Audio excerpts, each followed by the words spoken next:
Bonsoir à tous et bienvenue dans ce nouvel épisode du Forum du Parti de la France. Et ce soir, nous allons parler d'actualité et nous allons parler notamment du ministère de l'immigration, du nouveau gouvernement Barnier qui traîne un petit peu en longueur. J'aurais bien aimé avoir plus d'éléments pour préparer cette émission, mais effectivement, on avait là un Barnier qui est en train de charrier Gabriel Attal, puisque Gabriel Attal lui disait: Monsieur Barnier, nous vous avons laissé énormément de dossiers sur votre bureau, vous avez de quoi faire. Et Barnier lui a répondu: ah, mon bureau était vide. Donc déjà un petit peu taquin. Donc on s'attendait peut-être à certaines actions. On avait entendu l'éventualité d'un ministère de l'immigration notamment. Et là, pas beaucoup d'avancées finalement, pas beaucoup. Donc ce soir, pour parler de tout cela, j'ai deux invités. Tout d'abord, Jonathan Sturel. Jonathan Sturel, la délégation des siècles, que je vous conseille bien évidemment. Il y aura le lien dans la description. Bonsoir Jonathan Sturel, comment allez-vous? N'oubliez pas d'appuyer sur le petit bouton vert afin que nous puissions vous entendre. Bonsoir Alexandre. Bonsoir, c'est un plaisir de vous recevoir.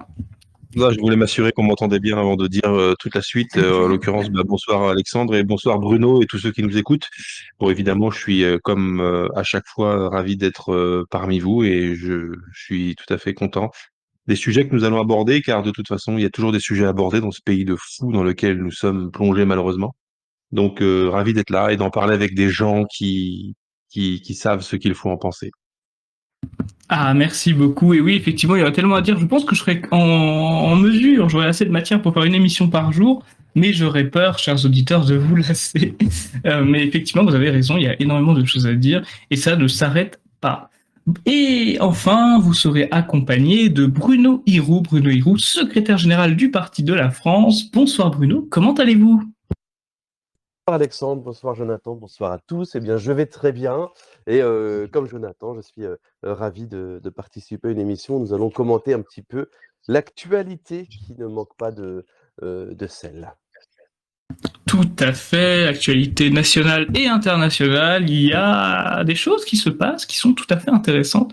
Mais on va tout d'abord quand même se pencher, comme je l'ai fait en introduction, sur notre propre gouvernement. Monsieur Sturel, déjà tout d'abord, comment avez-vous reçu la nouvelle de Monsieur Barnier comme Premier ministre et que pensez-vous de ce démarrage qui prend un peu de temps selon moi? Eh bien, qu'est-ce que j'ai pensé de la nomination de Barnier? J'ai pensé que c'était déjà une excellente nouvelle parce qu'en fait, au-delà de qui est Michel Barnier, il faut savoir à quoi nous avons échappé. C'était déjà une excellente nouvelle que Macron, le fourbe, fasse le fourbe une fois de plus. Parce que s'il n'avait pas fait le fourbe une fois de plus et s'il s'était mis à devenir honnête du jour au lendemain, et ça veut dire qu'il aurait respecté le résultat des scrutins tel qu'on est supposé le respecter en Cinquième République, et il aurait fait nommer, enfin il aurait nommé sur proposition du NPF quelqu'un qui serait donc issu du NPF, et Dieu sait qu'on a vu défiler des noms dans tous les sens. Alors, c'est jamais rassurant d'avoir un président qui ne respecte pas le scrutin, mais enfin là, en l'occurrence, il n'a pas respecté le scrutin, et donc il nous a mis un Premier ministre qui non seulement n'est pas issu d'une coalition qui est arrivée en tête des élections, ce qui en soi n'est pas un problème institutionnel, puisqu'en fait, dans la Constitution, dans le fonctionnement institutionnel, il n'est jamais écrit qu'une coalition arrivée en tête devait définir la politique du gouvernement et gouverner. En fait, c'est traditionnellement, institutionnellement, c'est le parti qui arrive en tête. Non, c'est même pas le parti qui arrive en tête. C'est à l'intérieur de la législature les partis qui s'entendent pour constituer une majorité. Et là, en l'occurrence, c'était pas le cas du NPF, mais dans tous les cas, tant mieux si on ne se retrouve pas avec Lucie Castet ou Marine Tondelier ou n'importe lequel des illuminés de cette clique d'illuminés. Donc, il a fait quelque chose d'assez insolite, c'est qu'il a nommé un Premier ministre qui non seulement n'est pas issu de la coalition arrivée en tête, mais qui est issu d'un parti qui est totalement minoritaire dans toutes les élections depuis 10 ou 15 ans. Michel Barnier vient des LR. Les LR se ramassent à chaque élection. Leur nombre de députés décroît de législature en législature. Leurs candidats ne dépassent plus les 5 ou 6% aux élections présidentielles. Il est assez insolite de constater que malgré que ce parti soit en déroute totale du point de vue électoral, et donc du point de vue de la légitimité et de la crédibilité institutionnelle et démocratique, c'est là-dedans, c'est dans ce panier de crabes-ci que Macron décide d'aller chercher un Premier ministre. En l'occurrence, c'est Michel Barnier. Je pense que dans le panier de crabes dont on parle, le crabe qui pouvait en sortir et qui était le moins pire, je sais que cette expression n'est pas très française, le moins pire, c'était en fait Michel Barnier, parce que qui étaient les autres? On a parlé à un moment donné de Xavier Bertrand, ce qui aurait été une catastrophe absolue, puisque Xavier Bertrand est littéralement un homme de gauche en réalité. Il adhère complètement à toutes les lignes éditoriales et sociétale de la gauche. C'est en plus une crapule, humainement, il est insupportable, il a le charisme enfin, il n'a pas de charisme du tout. Ça aurait été quelque chose d'assez exceptionnel, mais je pense qu'il aurait été censuré immédiatement. Là, Michel Barnier, c'est quelque chose qui tranche. Là, je vais juger l'apparence du bonhomme, son apparence, son élocution, sa tenue, son port, comme on disait en tout cas, tranche beaucoup avec ce que nous avons vu de la Macronie depuis 7 ans, où la Macronie a quand même été une école du jeunisme, où on a essayé de mettre en avant des gens qui non seulement étaient plus jeunes que la moyenne des précédentes générations politiques à exercer le pouvoir, mais qui en plus étaient des gens complètement habités, animés, endoctrinés, marionnettisés par les cabinets de conseil qui leur délivraient des éléments de langage préparés à l'avance et que chacun récitait à l'identique de ses collègues. Là, on revient avec Michel Barnier à quelque chose qui ressemble plus à la politique d'avant, c'est-à-dire d'avant la Macronie et d'avant la dérive qui a commencé, je pense, au moment du mandat de Sarkozy, où on a commencé à voir un espèce d'éloge permanent des jeunes, de la société civile, etc., prétendument que c'était fait pour relancer le monde politique, en finir avec les vieux éléphants du monde politique, etc. Et donc on a eu, à partir du mandat de Sarkozy, un éloge permanent du jeunisme et de la coolitude en politique, avec des ministres qui se promènent en jean, des ministres qui se tutoient à l'écran. Voilà, moi je détestais ça en fait. Moi je pense que la politique c'est pas une activité normale, surtout lorsqu'elle est exercée à ces niveaux de responsabilité. Être ministre, être président, être premier ministre, ce ne sont pas des fonctions normales. Ce sont des fonctions dans lesquelles vous avez un pouvoir énorme sur les destinées d'un pays tout entier, c'est-à-dire sur des dizaines de millions de gens. Et lorsque vous avez un tel poids sur les épaules, vous ne devez pas être quelqu'un de normal. Vous ne devez pas être dans la normalité. Vous devez avoir des compétences, des capacités d'abstraction qui sont nettement supérieures à celles de la moyenne des gens. Donc je suis content qu'avec Michel Barnier, on referme cette parenthèse du jeunisme cool à la Gabriel Attal, à la Véran, etc. C'est ces gens qui sont fiers de parader sans cravate, etc. C'est quelque chose qui m'a insupporté depuis particulièrement depuis l'irruption dans nos vies de cette secte infernale et insupportable qu'est le macronisme. Cependant, là, je ne fais que juger la forme. On sait très bien que sur le fond, Michel Barnier a été nommé par Emmanuel Macron. En cela, l'argument le disqualifie à nos yeux.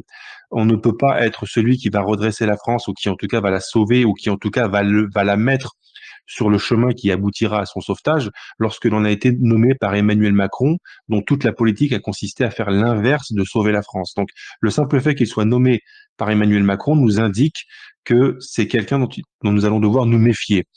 Cependant, il est étonnant que ce soit lui qui soit nommé par Emmanuel Macron, parce que lorsque l'on connaît un petit peu le passif, les antécédents de Michel Barnier, on est un peu étonné et un petit peu décontenancé parce que ça part un peu dans tous les sens.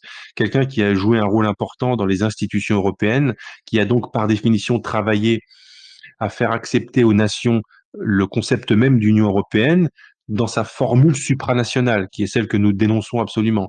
Il a été dans les rouages de cette institution antinationale, parce que supranationale. Et en même temps, il a tenu des propos très hostiles à l'immigration, mais il les a tenus en période électorale. Et on sait très bien que la droite LR n'a des propos durs à l'égard de l'immigration qu'en période électorale. À chaque veille d'élection, pendant chaque période électorale, la droite, LR, bombe le torse, roule des mécaniques et nous annonce que cette fois-ci, le Karcher et cette fois-ci, la racaille, c'est fini. Et cette fois-ci, l'immigration va prendre ça en main. Et lorsqu'ils accèdent aux responsabilités, il n'en est jamais rien. Donc, je ne suis pas étonné que Michel Barnier, en tant que membre important d'un parti qui s'appelle les LR, ait, à un moment de campagne électorale à l'intérieur des LR, au moment des primaires des LR, ait tenu des propos difficiles, enfin, difficile pour le système à l'endroit de l'immigration. Je suis absolument certain, convaincu, je peux prendre les paris, que jamais Michel Barnier n'appliquera la politique migratoire qu'il promettait d'appliquer lorsqu'il faisait campagne pour les primaires de la droite. Nous avons quelqu'un qui est comme tous les autres finalement, c'est-à-dire qui a un comportement en campagne électorale et un autre au moment d'exercer le pouvoir. Voilà ce que l'on peut dire. On pourrait dire qu'il ne faut pas juger l'homme avant de l'avoir vu à l'œuvre, mais cet homme est en politique depuis 50 ans et nous savons très bien auprès de qui il est en politique depuis 50 ans. Donc, nous n'avons pas besoin de savoir ce qu'il fera en tant que Premier ministre pour savoir quel homme politique il est. Il n'est pas l'homme politique qui sauvera la France. Il n'est probablement pas le pire homme politique de leur système. Je vais le répéter parce que c'est très important. Il n'est probablement pas, Michel Barnier, le pire d'entre eux. Mais ça ne suffira pas à nous convaincre, puisque nous, ce que nous voulons, c'est quelqu'un qui ne soit pas seulement le moins pire d'entre eux, mais qu'il soit le meilleur d'entre nous, et ça ne sera pas Michel Barnier. Cependant, satisfaisons-nous de voir le visage déconfit du nouveau Front populaire qui s'imaginait véritablement au soir du second tour qu'ils allaient gouverner, qui y ont cru pendant des semaines et pendant des mois. Apprécions de les voir aujourd'hui goûter le venin qu'ils ont participé à instiller dans la société en contribuant à cette immense fraude électorale, parce que c'est comme ça que je l'appelle, le jeu des désistements, le jeu des magouilles, j'appelle ça, c'est eux qui ont volé les élections, ils se sont désistés pour faire élire des macronistes se sont désistés pour les faire élire eux, et aujourd'hui, ces imbéciles de la gauche qui passent leur temps à faire des barrages à tort-larigot sont pris à leur propre jeu, ils ont cru qu'en pactisant avec le diable, ils allaient pouvoir devenir l'un de ces démons. Ils découvrent que le diable sera toujours plus tordu qu'eux, et j'apprécie de voir ce panier de crabes se bouffer de l'intérieur, et je m'en félicite d'autant plus que je sais que ça fera en 2027 le jeu du camp national. Donc regardons ces gens s'étriper entre eux, regardons-les nous donner le spectacle de leur énième échec politique, parce que c'est exactement ce à quoi nous allons assister, à un énième échec politique de l'appareil médiatico-politique de la République française, et attendons que nous puissions compter les points et ramasser le drapeau qui sera tombé au sol pour le relever. Voilà, j'ai été un peu long, mais c'est comme ça que je répondrai à votre question. Ah, mais vous n'avez pas été long, mon cher, en tout cas moins long que Monsieur Barnier pour composer son gouvernement. Non, justement, quand on vous invite, c'est pour des réponses aussi complètes et qualitatives que celle-ci. Merci beaucoup, Monsieur Sturel, pour votre intervention qualitative. Bruno Hérault, bah, déjà, est-ce que vous souscrivez à tout ce qu'a dit Jonathan Sturel? Et je vais rajouter une question. Que pensez-vous d'Éric Zemmour qui dit: nous avons perdu un ministre qui est comme Macron avec 10 ans de moins pour en gagner un autre avec 30 ans de plus? Bah, tout d'abord, je suis absolument d'accord avec tout ce qu'a dit Jonathan et on pourrait presque passer à un autre sujet tellement il a fait le tour de la question, il a vraiment abordé tous les sujets. Après, la phrase de Zemmour, bon, ça reste une petite phrase en soi, ça n'a pas une pertinence extrêmement importante. Le point moi, qui m'intéresse, c'est qu'effectivement, on a échappé à l'extrême gauche et c'est très intéressant puisque je ne sais pas si vous vous rappelez, mais au soir des législatives, au soir du second tour des législatives, Jean-Luc Mélenchon a été l'un des premiers, si ce n'est le premier, à prendre la parole et parler comme s'il avait gagné l'élection présidentielle. C'était absolument hilarant, tellement la façon dont ces gens interprétaient l'élection était loin des réalités électorales. D'ailleurs, les journalistes avaient un peu suivi le mouvement, puis le soufflet était retombé, avait mis du temps à retomber, mais était retombé 3 ou 4 jours après. Ensuite, on a eu donc une fausse première ministre qui, sous prétexte qu'elle voulait être première ministre, a été traitée comme une première ministre ou comme une quasi-première ministre. Donc ça, c'était quand même assez hallucinant, toute cette période avec Castet. Et, ensuite, on a maintenant Barnier. Alors, le fait qu'il prenne son temps, pour moi, ce n'est pas très grave. Au contraire, dans un monde où on est dicté par le rythme frénétique de l'actualité qu'il faut absolument commenter, du fait divers qu'il faut absolument relayer, le rythme de l'information continue, le rythme du fil d'actualité, le rythme de absolument toujours avoir quelque chose à dire pour pas disparaître des algorithmes, etc. Eh bien, dans ce monde-là, un peu de lenteur, ça fait du bien. Alors là, bon, c'est pas de la lenteur qui va dans le bon sens, cependant, un peu de lenteur, ça fait du bien. Prendre son temps pour choisir un premier ministre, prendre son temps pour consulter les gens, prendre son temps pour former un gouvernement, c'est pas en soi quelque chose qui me choque. Je trouve que prendre son temps, c'est quelque chose d'important et qui a tendance à se perdre. Et beaucoup de gens agissent plutôt comme des excités comme des hommes pressés. Et au final, il reste de ces gesticulations en général rien. Ce sont des gens qui sont oubliés dans le quart d'heure ou après la page de publicité. Donc le fait de prendre son temps n'est pas une mauvaise chose a priori, même si là, effectivement, bon, de la part de Macron, il s'agissait de trouver quelqu'un qui fasse échapper la France au délire d'extrême gauche, sans non plus donner de gages au RN. Trop de gages en tout cas au RN, puisque même si le RN, on dit que c'est eux maintenant qui vont faire la pluie et le beau temps, et quelque part c'est un peu mérité parce qu'ils ont quand même 11 millions d'électeurs sur leur nom. Eh bien, la victoire n'est pas celle du NFP, celle de LFI encore moins. La victoire au second tour des législatives, c'est quand même la victoire des anti-RN. À partir de là, tout Premier ministre qui n'est pas RN est aussi légitime que n'importe quel autre nom qui ne soit pas RN. Les électeurs, ou en tout cas le système électoral tel qu'il est remanié tous les 2 ou 3 ans d'ailleurs, sans que ça choque quiconque, eh bien le système électoral a fait en sorte que les anti-RN gagnent, soient majoritaires. Eh bien, il était normal qu'un anti-RN devienne chef du gouvernement, et il n'était absolument pas dû que cet anti-RN doive être ni LFI ni NFP. Donc c'est Michel Barnier donc, qui a hérité du cadeau un peu empoisonné, parce qu'on se demande comment ce monsieur va gouverner, puisqu'il devra ni trop choquer le RN, ni trop choquer la gauche. Donc ça va être un peu compliqué.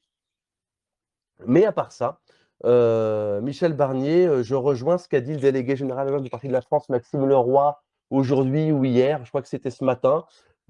Si Michel Barnier s'en tient à ce qu'il a dit lorsqu'il était candidat à l'investiture des Républicains, en tant qu'homme de droite, ça me va très bien. Comme le rappelait Maxime, donc il y a quelques heures ou une journée, Barnier proposait de stopper les régularisations, de limiter le regroupement familial, de réduire l'accueil des étudiants étrangers, de réappliquer la double peine, qui avait été enlevée par Sarkozy d'ailleurs, et non pas par la gauche, d'interdire le voile dans l'espace public et donc aussi dans les universités, de baisser les taxes pour les entreprises qui produisent en France, de baisser les cotisations pour les classes moyennes, bref, un début de programme de droite, un début de programme qui permettrait de libérer les énergies et de désafricaniser la France, puisque ce sont 2 leviers quand même qui sont nécessaires aujourd'hui, désafricaniser la France pour qu'on retrouve notre place et notre sérénité, notre vivre ensemble, mais entre nous donc, et bien sûr la baisse des charges qui écrase les grands comme les petits patrons, et qui écrase aussi les salariés et quasiment l'ensemble de la population. Donc, s'il s'en tient à ça, tant mieux, mais comme le rappelait très justement Jonathan, on sait de quel quand il vient, de quelle trahison la droite est capable quand elle passe de l'opposition au pouvoir.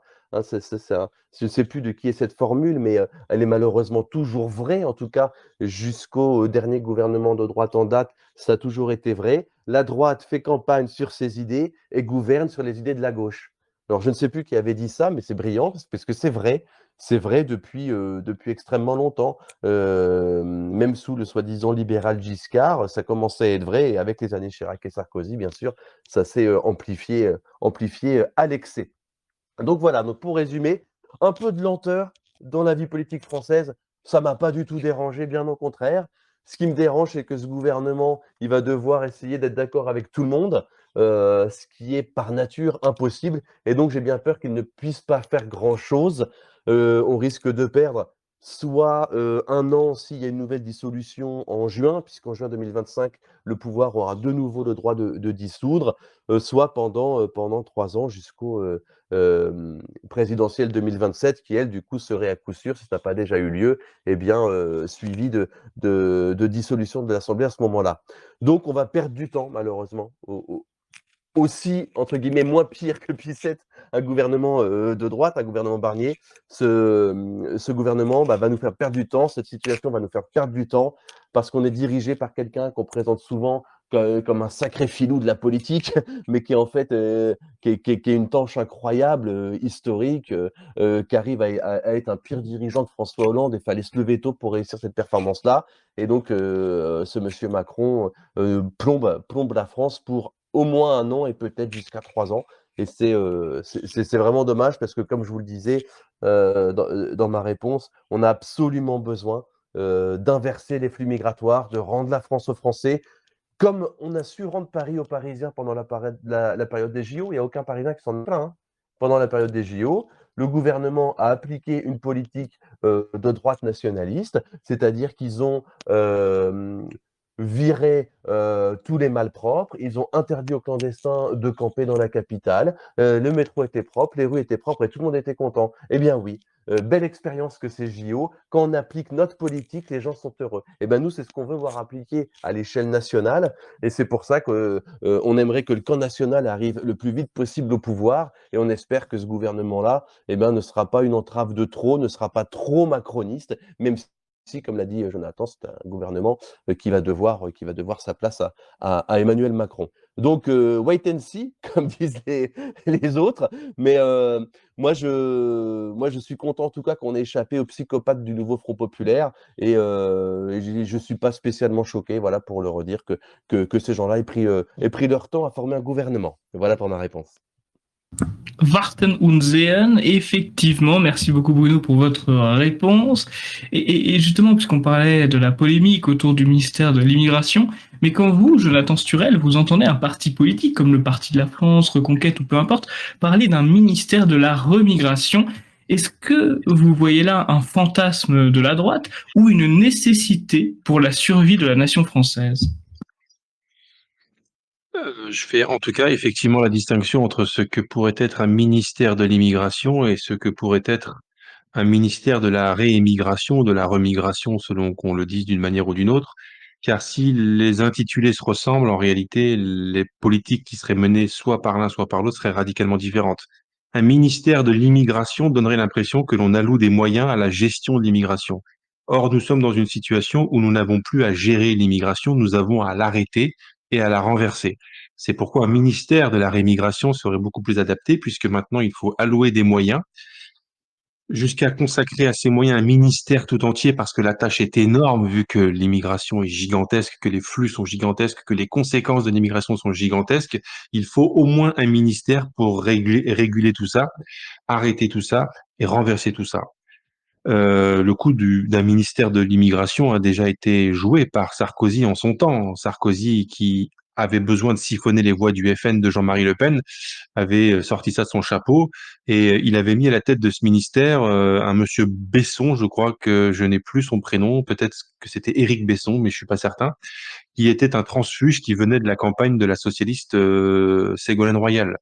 Donc, lorsque l'on crée un ministère de l'immigration pour en faire ceci et pour le confier à un socialiste, ça n'a aucun intérêt. Au contraire, ça devient dangereux et contre-productif puisque maintenant, les gens qui ont l'intention de continuer l'immigration, les gens qui avaient l'intention de continuer l'immigration à cette époque, dont ce socialiste Besson, avaient maintenant tout un ministère pour le faire, donc des moyens énormes qui leur étaient alloués pour organiser l'immigration.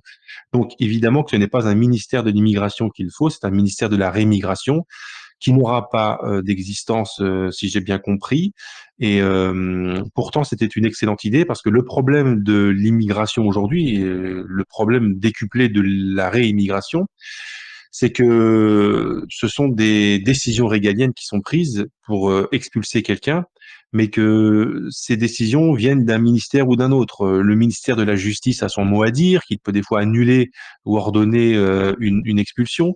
Le ministère de l'Intérieur est censé adapter ses moyens logistiques à l'exécution d'une décision de justice. Donc en fait, l'immigration et plus exactement la rémigration, c'est un mouvement que nous devons lancer, mais qui en l'état actuel du droit et en l'état actuel du fonctionnement institutionnel est à cheval sur au moins deux ministères importants. C'est pourquoi créer un ministère qui réunirait les compétences de ces deux ministères de manière à les rendre d'autant plus efficaces pour l'exécution de cette tâche énorme serait une excellente idée. Donc Barnier ne le fera pas. Aucun des ministres, aucun des premiers ministres qui sera nommé par Emmanuel Macron ne le fera. et aucun des hommes politiques issus de ce système ne le fera. Mais si le camp national reprend le pouvoir, et j'espère à très court terme, il faudra évidemment consacrer tout un ministère et mettre à la disposition de ce ministère une armée de fonctionnaires issus à la fois du ministère de la Justice et de celui de l'Intérieur, qui vont coaliser leurs forces, de manière à ce que la gestion de la rémigration ne soit plus à cheval sur deux ministères, parce que tant que c'est le cas, vous avez des décisions qui sont prises d'un côté, qui sont annulées de l'autre, et on n'en sort jamais, en fait. Donc il faut en finir avec l'état actuel du droit qui fait qu'un juge, un tribunal peut casser une décision préfectorale. Le pouvoir exécutif doit exécuter le pouvoir.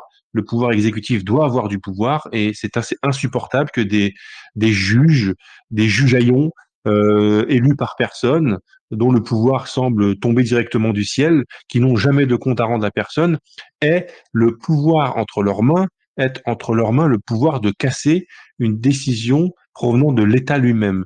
Je suis toujours très épaté par ce système de fonctionnement. Alors, je suis tout à fait d'accord avec l'idée qu'il faut des contre-pouvoirs et qu'il faut que tout ça s'équilibre et que tout ça soit harmonieux d'une certaine manière. Mais là, nous avons à régler un problème énorme et on ne le peut pas pour plein de raisons. Et l'une de ces raisons, c'est que les compétences sont dispersées dans plusieurs ministères et qui se tirent dans les pattes l'un l'autre. Donc, c'est quand même un gros problème. Sinon, pour répondre à la question originelle, évidemment que l'immigration, c'est le thème central, c'est, c'est en réalité le thème central puisque tout le reste, tout ce qui découlera dans tous les sujets aura, enfin, aura des conséquences différentes selon que l'on continue l'immigration ou selon qu'on l'arrête. Et on sait très bien que tant que nous la continuerons, il sera très difficile de faire que la France puisse revivre et renaître de ses cendres, puisque l'immigration est l'une des causes qui font périr la France. Donc, évidemment qu'il faudra ce genre de ministère pour la raison principale que je viens de dire, c'est d'abord concentrer les forces et faire en sorte que la gestion de cette énorme tâche qui nous attend ne soit plus à cheval entre au moins deux ministères, ce qui est complètement contre-productif et on en arrive plus souvent à des juges qui se plaisent à casser des décisions de préfet ou des décisions de ministres. Et lorsque le citoyen voit ça, il se dit, mais enfin, quel est le pouvoir d'un ministre en France, quoi? Quel est le pouvoir de l'État français quand un petit juge inconnu de tous, nommé, enfin, élu par personne, qui n'aura jamais de compte à rendre, est capable de briser la décision. C'est très étonnant quand même. Il faudra quand même un jour, il faudra quand même un jour poser la question de l'équilibre des pouvoirs en France, parce que je pense qu'il ne faut pas que l'exécutif ait tous les pouvoirs, mais il est quand même problématique que la justice soit en capacité, quasiment de manière inconditionnelle, de briser des décisions de l'exécutif. Après tout, l'exécutif est choisi par le peuple, il est choisi par l'élection. Il découle donc de la volonté populaire qui s'est exprimée dans les urnes, en théorie. Et je suis étonné que dans ces conditions-là, des petits juges, je les appelle vraiment comme ça, des petits juges de formation systématiquement gauchiste d'ailleurs, aient le pouvoir de briser, ni plus ni moins, l'élan exprimé par la masse populaire. Donc, contre-pouvoir, oui, équilibre des pouvoirs et des forces, oui, mais à un moment donné, quand un petit juge est capable d'avoir plus de pouvoir que l'État, enfin, ça pose des questions. Ça pose des questions. Donc, c'est l'un des sujets qu'il faudra mettre sur l'établi de travail un jour. Dans nos milieux, on pourrait commencer à le faire d'ailleurs. Merci beaucoup, Jonathan Sturel, pour votre très bonne et complète réponse.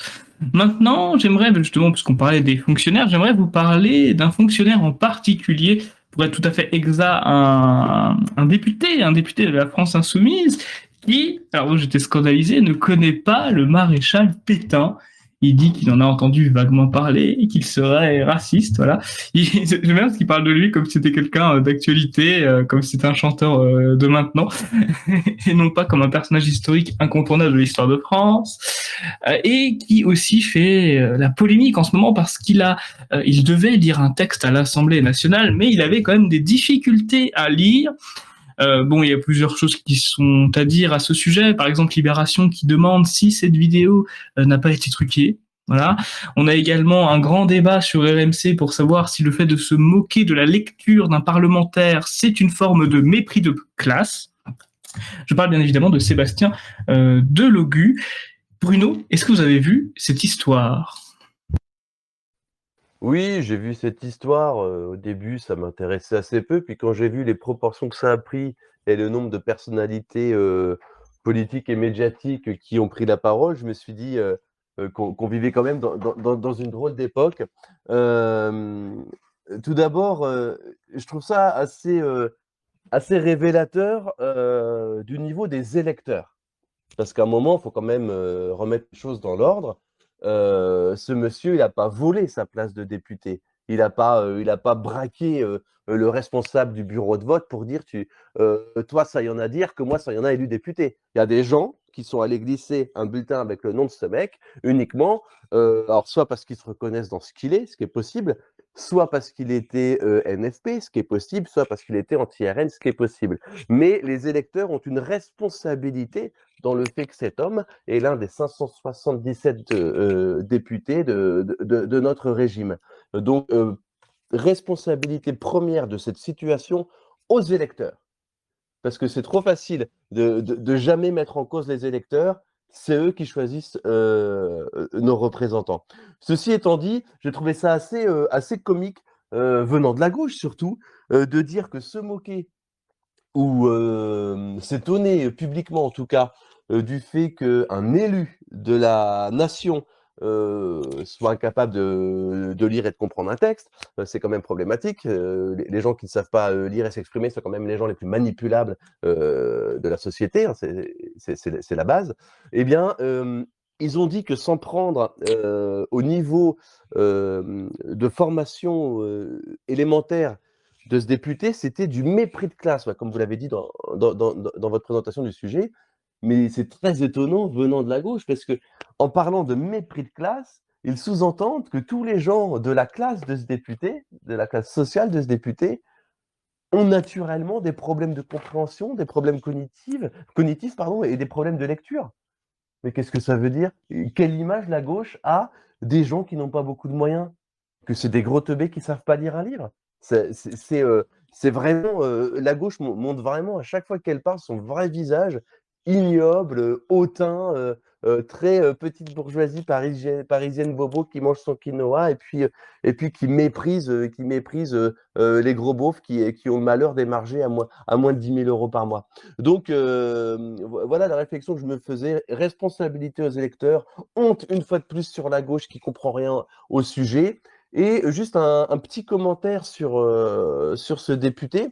Ce député, le 26 octobre 2023, il a apostrophé Julien Audoul sur Twitter. Et je vais vous lire le tweet de l'époque. Je cite: l'histoire prouve que l'extrême droite a plus souvent compté les citoyens de confession juive que permis aux citoyens de confession juive de compter sur eux. La glorification de Pétain, l'antisémite, traître à la patrie, vous discrédite, Julien Audoul. Donc voilà, donc le soi-disant, le 26 octobre 2023, ce député était capable de renvoyer l'image et l'imagerie de Pétain au visage d'un député RN, ce qui prouve que ce n'est même pas ce député qui cherche son compte Twitter. On en est à ce niveau d'imposture. Donc, et puis, c'est très drôle, la photo qu'il a postée, je ne sais plus, hier ou avant-hier, là, quand il s'endort en lisant quelque chose du Maréchal. En fait, ce qu'il a dans les mains, c'est tout simplement, c'est juste la partition de Maréchal Nous voilà. Voilà. Et il dit, je range ça dans le rayon résistance de ma bibliothèque. C'est une polémique ridicule qui donne le niveau des élus de la nation, mais n'oublions pas que les élus sont des élus. Responsabilité première aux électeurs qui doivent se regarder en face, regarder leur vote en face et peut-être arrêter de suivre bêtement les consignes de vote qui sont données par des gens qui les déçoivent tout le temps. Merci beaucoup Bruno Héroux pour votre réponse. On rappelle que Thomas Joly d'ailleurs avait tweeté à ce sujet que ce député avait le quotient intellectuel de ses électeurs. Jonathan Sturel, je vais vous poser exactement la même question, mais je vais rajouter cette question-là qui peut-être va nécessiter un développement. Est-ce que les électeurs sont responsables, comme le dit Bruno, ou victimes d'un système? Je ne sais pas si on m'entend là. Oui, on vous entend très bien, monsieur Sturel. Ah, d'accord. Oui, bien sûr. En fait, moi, j'ai toujours eu des réticences avec le système Du suffrage universel par temps médiatique. C'est-à-dire qu'en fait, il est très facile de diriger l'opinion publique et d'ailleurs, c'est ce à quoi s'attellent les médias en règle générale. Donc, nous sommes dans une situation où les électeurs sont invités à donner leur avis dans le cadre d'une élection, mais en amont de cette élection, ils sont soumis à un traitement médiatique de masse qui relève le plus souvent du lavage de cerveau. Et donc, le jour J, lorsqu'ils se rendent dans le bureau de vote, lorsqu'ils sont dans l'isoloir, ils ne sont pas seuls tête à tête avec leurs propres décisions et ils ne sont pas en réalité en détention pleine et entière de leur libre arbitre et de leur propre analyse. Lorsqu'ils arrivent dans l'isoloir, ils ont dans la tête des jours, des semaines, des mois de conditionnement médiatique qui leur ont fait croire qu'un tel était méchant, qu'un tel pouvait le sauver. Et même lorsque les médias ne le disent pas aussi ouvertement, il y a un petit bruit médiatique. Alors, il y a les journaux engagés comme Mediapart, Libération, etc., qui prennent ouvertement position pour des candidats contre d'autres. Mais il y a aussi ce qu'on appelle les médias mainstream comme BFM TV. BFM TV n'a jamais appelé directement à voter pour quelqu'un, mais BFM TV fait partie de ces médias de très grande diffusion qui infusent un petit bruit comme ça, qui, au final, lorsqu'il est répété jour après jour, finit par s'immiscer dans votre tête et vous diriger sans même que vous en ayez particulièrement conscience dans une direction plutôt que dans une autre. Donc, c'est faux en réalité de faire croire que l'élection est la possibilité offerte à chaque citoyen de donner son avis. La réalité, il faudrait le dire autrement, il faudrait dire que l'élection au suffrage universel est la possibilité offerte à chaque citoyen de donner son avis sous influence. Et sous influence de quoi? D'un bruit médiatique permanent. Et on a beau dire les médias, etc., tout le monde à un moment donné est exposé aux médias, y compris lorsqu'il ne prend pas l'initiative d'allumer sa télévision et d'aller sur BFM. Même si vous ne le faites pas, vous allez quand même à votre travail le lundi matin, vous allez être quand même entouré de gens qui auront passé toute la semaine précédente devant BFM TV et qui, lorsqu'ils parleront de choses politiques, lorsqu'ils vous parleront de la Russie, de Trump, du FN, etc., le feront sous influence aussi. Donc, l'influence générale des médias, vous la prenez de pleine face lorsque vous passez vous-même votre temps devant la télévision ou en lisant ces journaux-là, mais même lorsque vous avez pris la décision de vous éloigner de BFM, par exemple, vous serez dans votre vie de tous les jours de toute façon entouré de gens qui regardent BFM et qui auront une influence par ricochet sur vous. Donc, BFM vous a conditionné, soit directement, soit par ricochet. Donc, dans ces conditions-là, sachant le travail des médias, sachant que il y a toujours un parti pris des médias, euh, vous êtes un électeur, oui, effectivement, vous avez la pleine possession d'un droit qui vous est garanti par la Constitution de pouvoir vous rendre à une élection et voter pour le candidat de votre choix dans un scrutin qui en oppose plusieurs les uns contre les autres. Mais en théorie, il faudrait que ce droit puisse être exercé dans un environnement qui a été assaini préalablement. Dès l'instant que pendant des semaines, vous avez bouffé des sondages, vous avez bouffé des articles, vous avez bouffé des reportages qui tous vous orientent de manière même inconsciente, je vais même dire de manière subconsciente, dans une direction plutôt que dans une autre, vous êtes un électeur sous influence. Donc il n'y a pas de démocratie élective au suffrage universel qui soit véritablement saine, véritablement équitable, véritablement équilibrée dans un système qui laisse autant de place à l'appareil médiatique d'une manière générale. Donc évidemment que les électeurs sont otages de ce système. La plupart n'en ont pas conscience. Vous avez beaucoup de gens qui votent et qui votent assurément et qui votent dès demain pour tel ou tel candidat en ayant la conviction intime que c'est ce candidat-là qu'ils ont choisi, que leur analyse leur a fait choisir, que leur libre arbitre leur a fait choisir. Mais non, 9 fois sur 10, ces gens sont conditionnés par le monde dans lequel on vit et notamment par le bruit médiatique. Donc on laisse aux gens la possibilité de voter, mais on s'assure qu'ils aient d'abord reçu préalablement un conditionnement psychique, psychologique, politique, qui fait en sorte qu'ils voteront toujours à peu près raisonnablement. Et on le voit à chaque élection, et lorsque, par accident, le RN ou le parti maudit de cet appareil, de ce système, arrive en tête, eh bien, le système a immédiatement des cartouches en réserve et arrive immédiatement à s'organiser pour faire que ce qui était en apparence une victoire assurée se transforme en une mini-victoire, voire en défaite. Le système est très fort et le système est entièrement dirigé contre un certain nombre de partis et entièrement dévoué à la victoire et à la perpétuation d'un certain nombre d'autres partis ou d'autres personnalités. Donc voilà l'état dans lequel se trouve un électeur. Il n'est absolument pas libre de son jugement puisque son jugement est complètement conditionné, il est donc complètement sous influence. Mais en même temps, imagine-t-on un système où on permettrait à des gens de voter à des élections aussi importantes que des élections nationales sans les sensibiliser d'abord à un certain nombre de sujets, à un certain nombre de causes. Il faut savoir de quoi on parle avant d'aller voter. Il faut savoir qui sont les gens pour qui nous votons. Donc la situation est extrêmement difficile. Il faut à la fois renseigner les gens, leur dire qui fait quoi, qui dit quoi, qui propose quoi. Et le problème, c'est que ce pouvoir-là, ce pouvoir de renseignement, on l'a donné aux médias, et les médias en ont fait autre chose, ils en ont fait un pouvoir d'endoctrinement. Et comme à chaque fois que l'on confie un pouvoir trop grand à des gens qui n'ont pas les épaules pour l'assumer, ils en font un mésusage, et c'est-à-dire qu'ils en font un usage à leur avantage. Donc voilà la situation dans laquelle se trouve l'électeur aujourd'hui, y compris lorsqu'il est convaincu d'être le maître de ses propres choix. Il peut arriver qu'il le soit, hein, je ne dis pas que tout le monde est sous influence, mais il suffit que 6, 7, 8 électeurs sur 10 le soient pour que en soi, cela tronque l'élection et la manipule en réalité. Donc je suis pas du tout un aficionado, c'est un inconditionnel du suffrage universel. Je ne suis même pas certain, à vrai dire, que le suffrage universel soit une bonne chose. J'ai plutôt l'impression que c'est pas une bonne chose.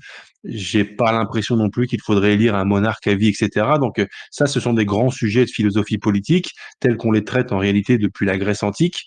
Le sujet n'est pas clos, contrairement à ce que la démocratie et contrairement à ce que la République prétend. Le sujet de la philosophie politique, de quel régime politique est le mieux, de quel système d'accès au pouvoir est le mieux, la République et la démocratie prétendent avoir tranché cette question que l'on se pose depuis des milliers d'années dans les cercles de la philosophie notamment. En réalité, moi, je pense que cette question n'est pas du tout tranchée. Nous n'avons pas du tout trouvé le meilleur régime qui soit, et nous n'avons pas du tout trouvé le meilleur moyen de faire fonctionner un tel régime. Ce sont de très grandes questions de politique et de philosophie politique que l'on ne tranchera jamais.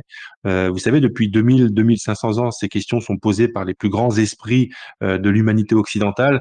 Aucune réponse définitive et convaincante n'y a été apportée. Ce n'est certainement pas Macron, ce n'est certainement pas Libération, ce n'est certainement pas BFM ou Mediapart qui ont trouvé la solution à un problème qui s'est révélé insoluble pour les plus grands esprits du monde occidental depuis 2500 ans.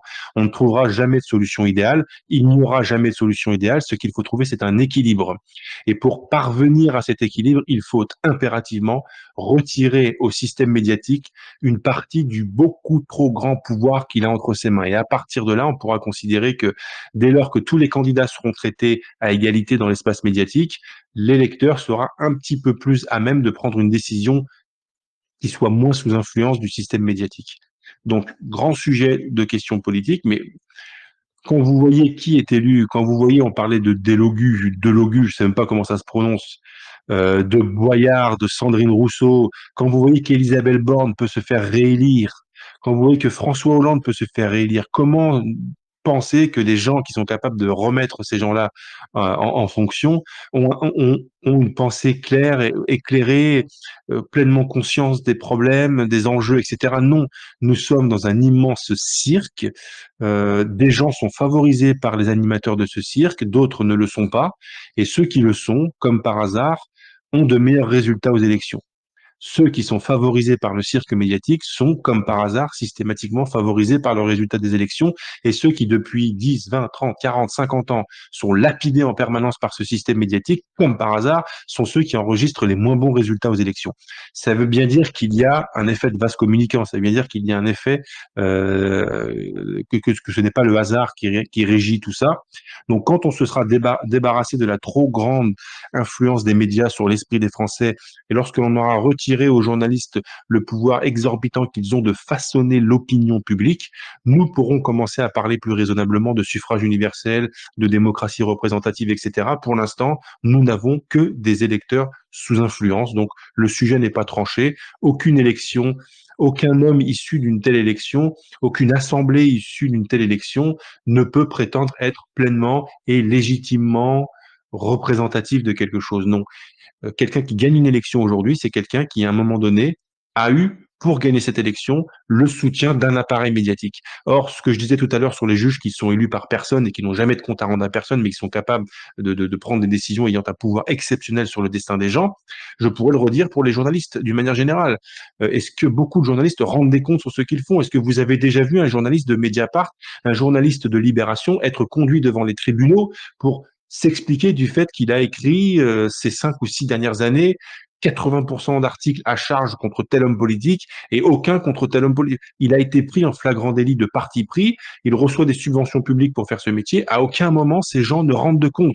Donc en France, nous avons une situation absolument incroyable où des juges qui sont élus par personne et qui sont inconnus de tous et qui ne rendent jamais de compte ont un pouvoir exorbitant sur la vie des gens et même sur le destin de la nation. Et vous avez des journalistes qui sont de la même manière élus par personne, qui ne sont financés que par l'argent public, pour ainsi dire, parce que ce ne sont pas les contributeurs, les lecteurs, etc., qui le financent, c'est les subventions publiques qui font vivre ces gens.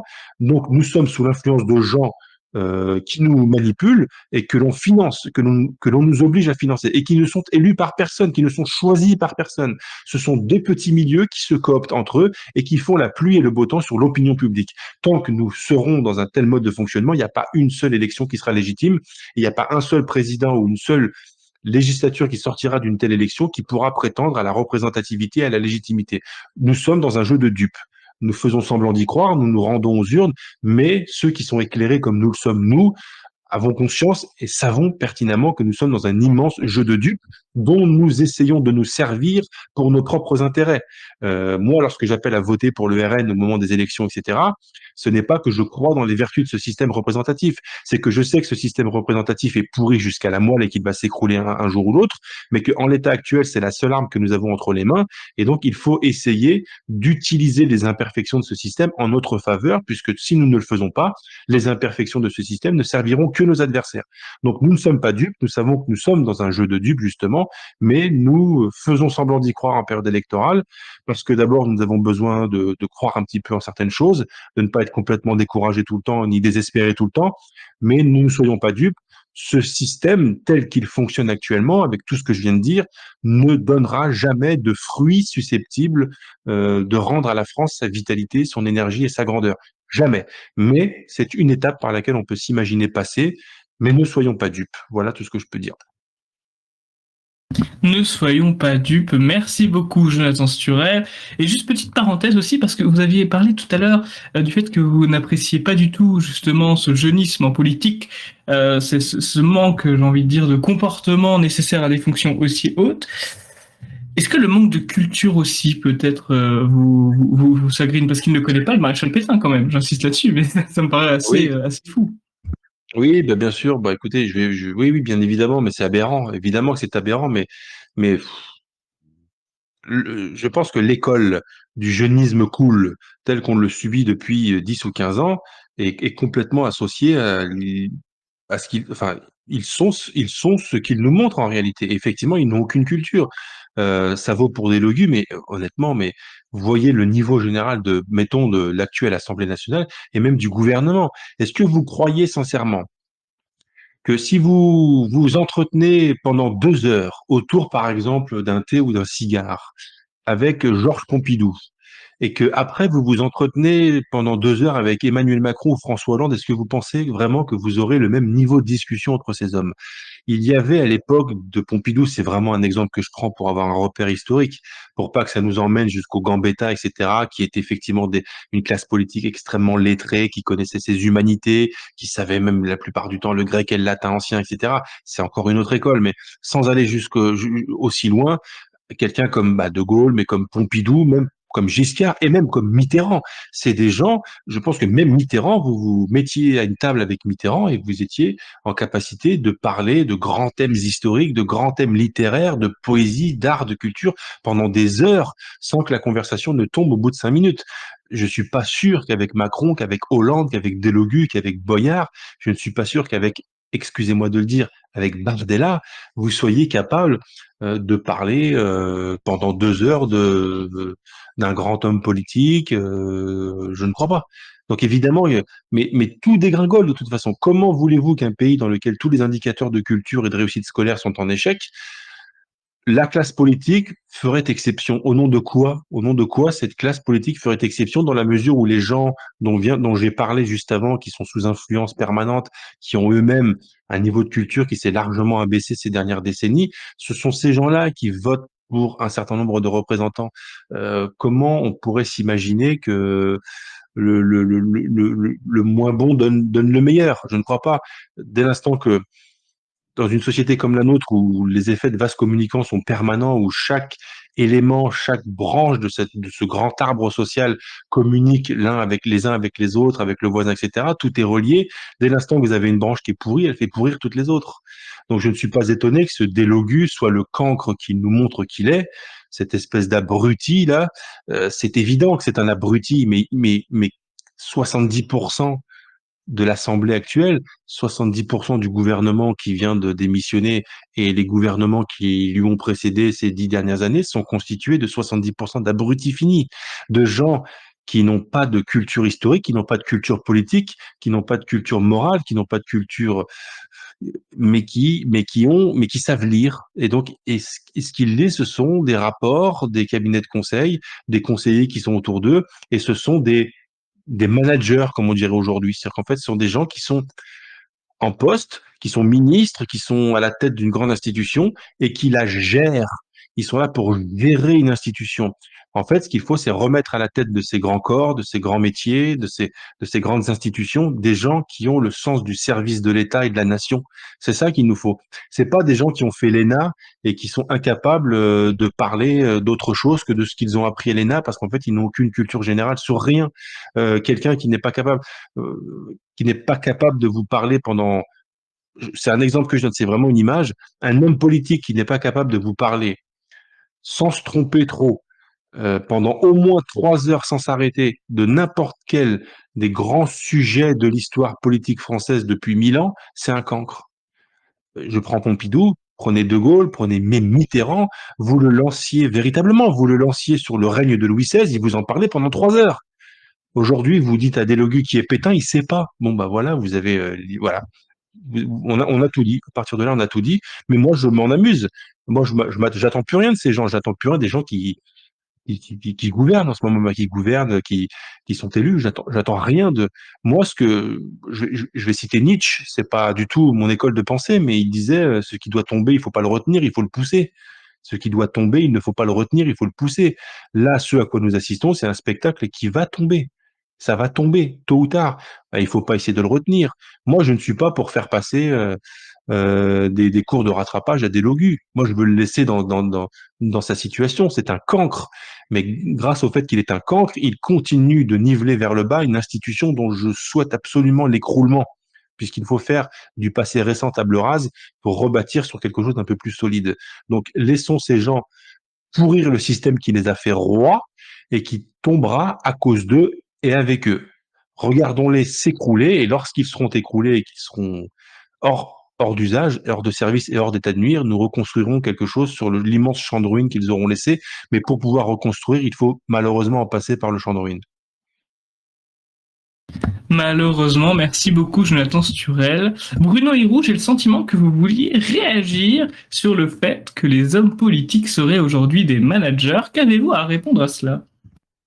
Oui, ouais, j'ai deux petits commentaires par rapport à ce que vient de dire Jonathan, qui, une fois de plus, fait des interventions vraiment très pertinentes. C'est que ce côté, les hommes d'État ont été remplacés par des petits gars qui valent un manager, c'est leur façon de s'exprimer, la volonté de s'adapter à chaque profil, de ne froisser personne, de communiquer que par élément de langage, voire par phrase creuse. Tout ça, c'est exactement toutes les tares du management. Et c'est vrai que ça se retrouve à tous les niveaux de la politique, jusqu'au palais de l'Élysée.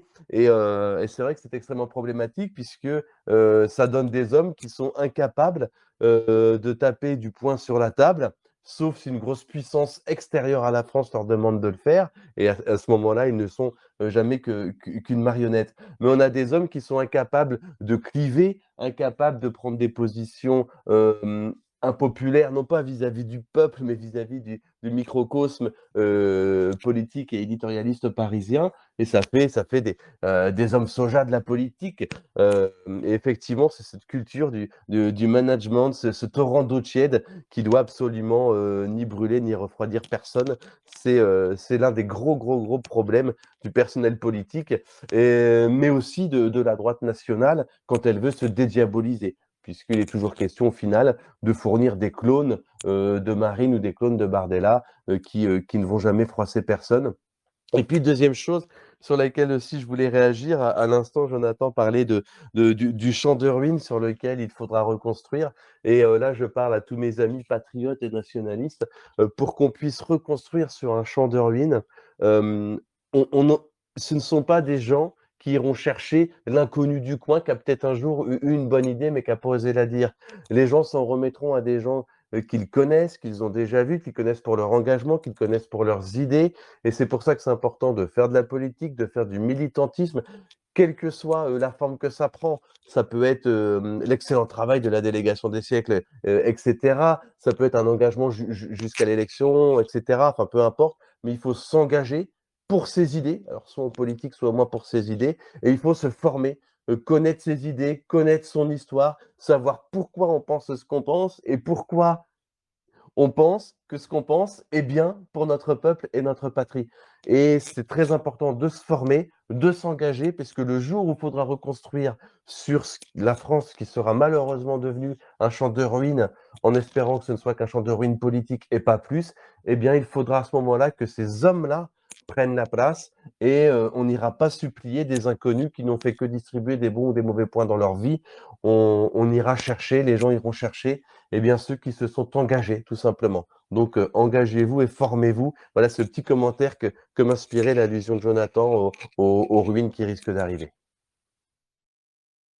Merci beaucoup Bruno Héroux pour votre réponse. Je vous fais directement avec une question qui va vous plaire, je le sais, puisque le ministère de l'Intérieur a dévoilé certains chiffres qui sont intéressants, notamment pour parler des étrangers. Les étrangers représentent 91% quand même, des vols mis en cause sur l'île de France et 83% dans la France entière, sachant que étranger, ça sous-entend qui n'a pas la nationalité. Donc les enfants d'étrangers ou les enfants d'immigrants ne sont pas comptés dans ces statistiques qui sont quand même assez proches des 100%. On ne doit pas se le cacher. Donc, Bruno Héroux, est-ce que vous pensez que ces statistiques affolantes vont enfin faire ouvrir les yeux aux plus dubitatifs sur le fait que l'immigration et la délinquance sont étroitement liées? Je pense pas que ça fera ouvrir plus d'yeux que cela. L'avantage de ce genre de publication, c'est qu'elle va apporter de l'eau au moulin des anti-immigration et qu'elle va forcer les pro-immigration à plus de justification et donc potentiellement à plus de phrases ridicules et à plus de faux pas. Donc tant que c'est le camp d'en face qui doit se justifier et pas nous, moi ça m'arrange.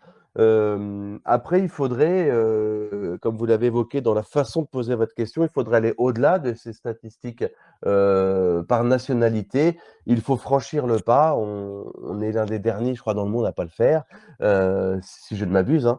Vous me reprendrez si je me trompe, mais il faut qu'on franchisse le pas des statistiques ethniques, puisqu'effectivement, 51% des crimes et délits sont commis par des étrangers, mais dans les 49% qu'il reste, combien le sont par des Français de souche et combien le sont par des Français de papier qui ne sont pas des Français? Ce sont des Français par la grâce du régime antinational dans lequel nous vivons depuis 45. Donc, ce qui serait intéressant, c'est d'avoir ces statistiques ethniques pour savoir réellement quel est le risque que la population française autochtone, dite de souche, ou souchienne, comme s'amusent à dire les antiracistes, quelle est la proportion dans laquelle donc, ce peuple autochtone est mis en danger par l'immigration, par les allogènes, comme on dit, c'est-à-dire ceux qui ne sont pas de l'ethnie du peuple à qui appartient historiquement cette terre. Donc moi, je suis pour les statistiques ethniques. Ce genre de statistiques qui vient de sortir prouve qu'on en a besoin, puisqu'on ne pourra pas apporter de remède sans bon diagnostic, et ceux qui refusent les statistiques ethniques eh bien, savent Pourquoi ils refusent les statistiques ethniques? Tout simplement parce qu'ils savent ce qu'on va y trouver et ils savent que la solution pour remédier à ce qu'on trouvera, c'est une solution qui a rien à voir avec un programme de gauche. Donc moi ça m'intéresse, ça apporte de l'eau au moulin, aux anti-immigration, c'est ça qui m'intéresse, que c'est au camp d'en face de se justifier. Nous on est dans le camp du bon sens. Nous ce qu'on veut, c'est que les Français soient libres et maîtres chez eux en France. C'est une idée absolument normale si vous la transposez dans n'importe quel autre pays du monde. Mais bon, en France, c'est du néonazisme. Mais nous, on est du côté du bon sens, des idées plutôt simples, hein, des idées qu'on fait notre civilisation. Et c'est le camp d'en face qui est dans le camp de l'irréel, du non-enraciné, dans le camp de l'idée, voire même de l'utopie qui mène toujours à la tyrannie. Et c'est eux qui doivent se justifier. Et c'est pas à nous de nous dédiaboliser, c'est à eux de se justifier, de dire oui, bon, d'accord, ce qu'on pense n'a rien à voir avec la réalité, mais on le pensera contre la réalité et donc contre la réalité de ce que subissent les gens au quotidien. Donc voilà, je suis pour que ce genre de statistiques circule, pour qu'on en discute allègrement dans les grands médias, mais je suis pour qu'on franchisse le pas et pour qu'on soit plus précis, qu'on sache mieux de ce qu'on parle, qu'on franchisse le pas des statistiques ethniques. Merci beaucoup Bruno. Donc vous voulez franchir le pas. Est-ce que Jonathan Sturel, vous voulez franchir ce même pas en ayant, comme dans le monde anglo-saxon et dans tant d'autres mondes d'ailleurs, avoir des statistiques ethniques pour avoir plus de données sur lesquelles nous baser pour construire de nouvelles réformes? Honnêtement, oui. D'ailleurs, la seule raison qui pourrait faire que quelqu'un s'oppose à la diffusion de statistiques ethniques, c'est qu'il aurait peur du résultat. Et les gens qui sont nos adversaires, en fait, peuvent jusqu'à présent nous reprocher de faire une fixation sur les gens issus d'immigration, alors que rien ne prouve quoi que ce soit, parce qu'il n'y a pas de statistiques, etc. Ils se félicitent de l'absence de statistiques, non pas parce que ça, ils n'en ont pas besoin, c'est qu'en fait, ils savent que nous en avons besoin pour que nous puissions réclamer d'être accusés de racisme lorsque l'on dit que certains groupes sont surreprésentés dans la criminalité. Eux, ils le savent aussi, les gens qui sont opposés à ces statistiques.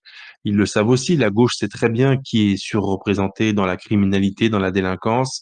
Il suffit de regarder qui passe dans les prétoires, qui occupe les prisons.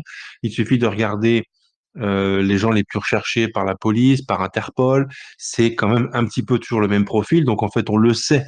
On le sait. Mais tant que ces statistiques ne seront pas autorisées, nous n'avons même pas le droit légalement de dire quelque chose qui est là sous nos yeux et qui crève les yeux de tout le monde. La loi nous interdit de le dire aussi ouvertement parce que nous n'avons pas de base statistique pour le démontrer. Dès l'instant que de telles bases existeraient, plus aucun article de loi ne pourrait nous condamner pour dire ce que tout le monde sait mais que personne n'ose dire à cause de la peur des décisions de justice.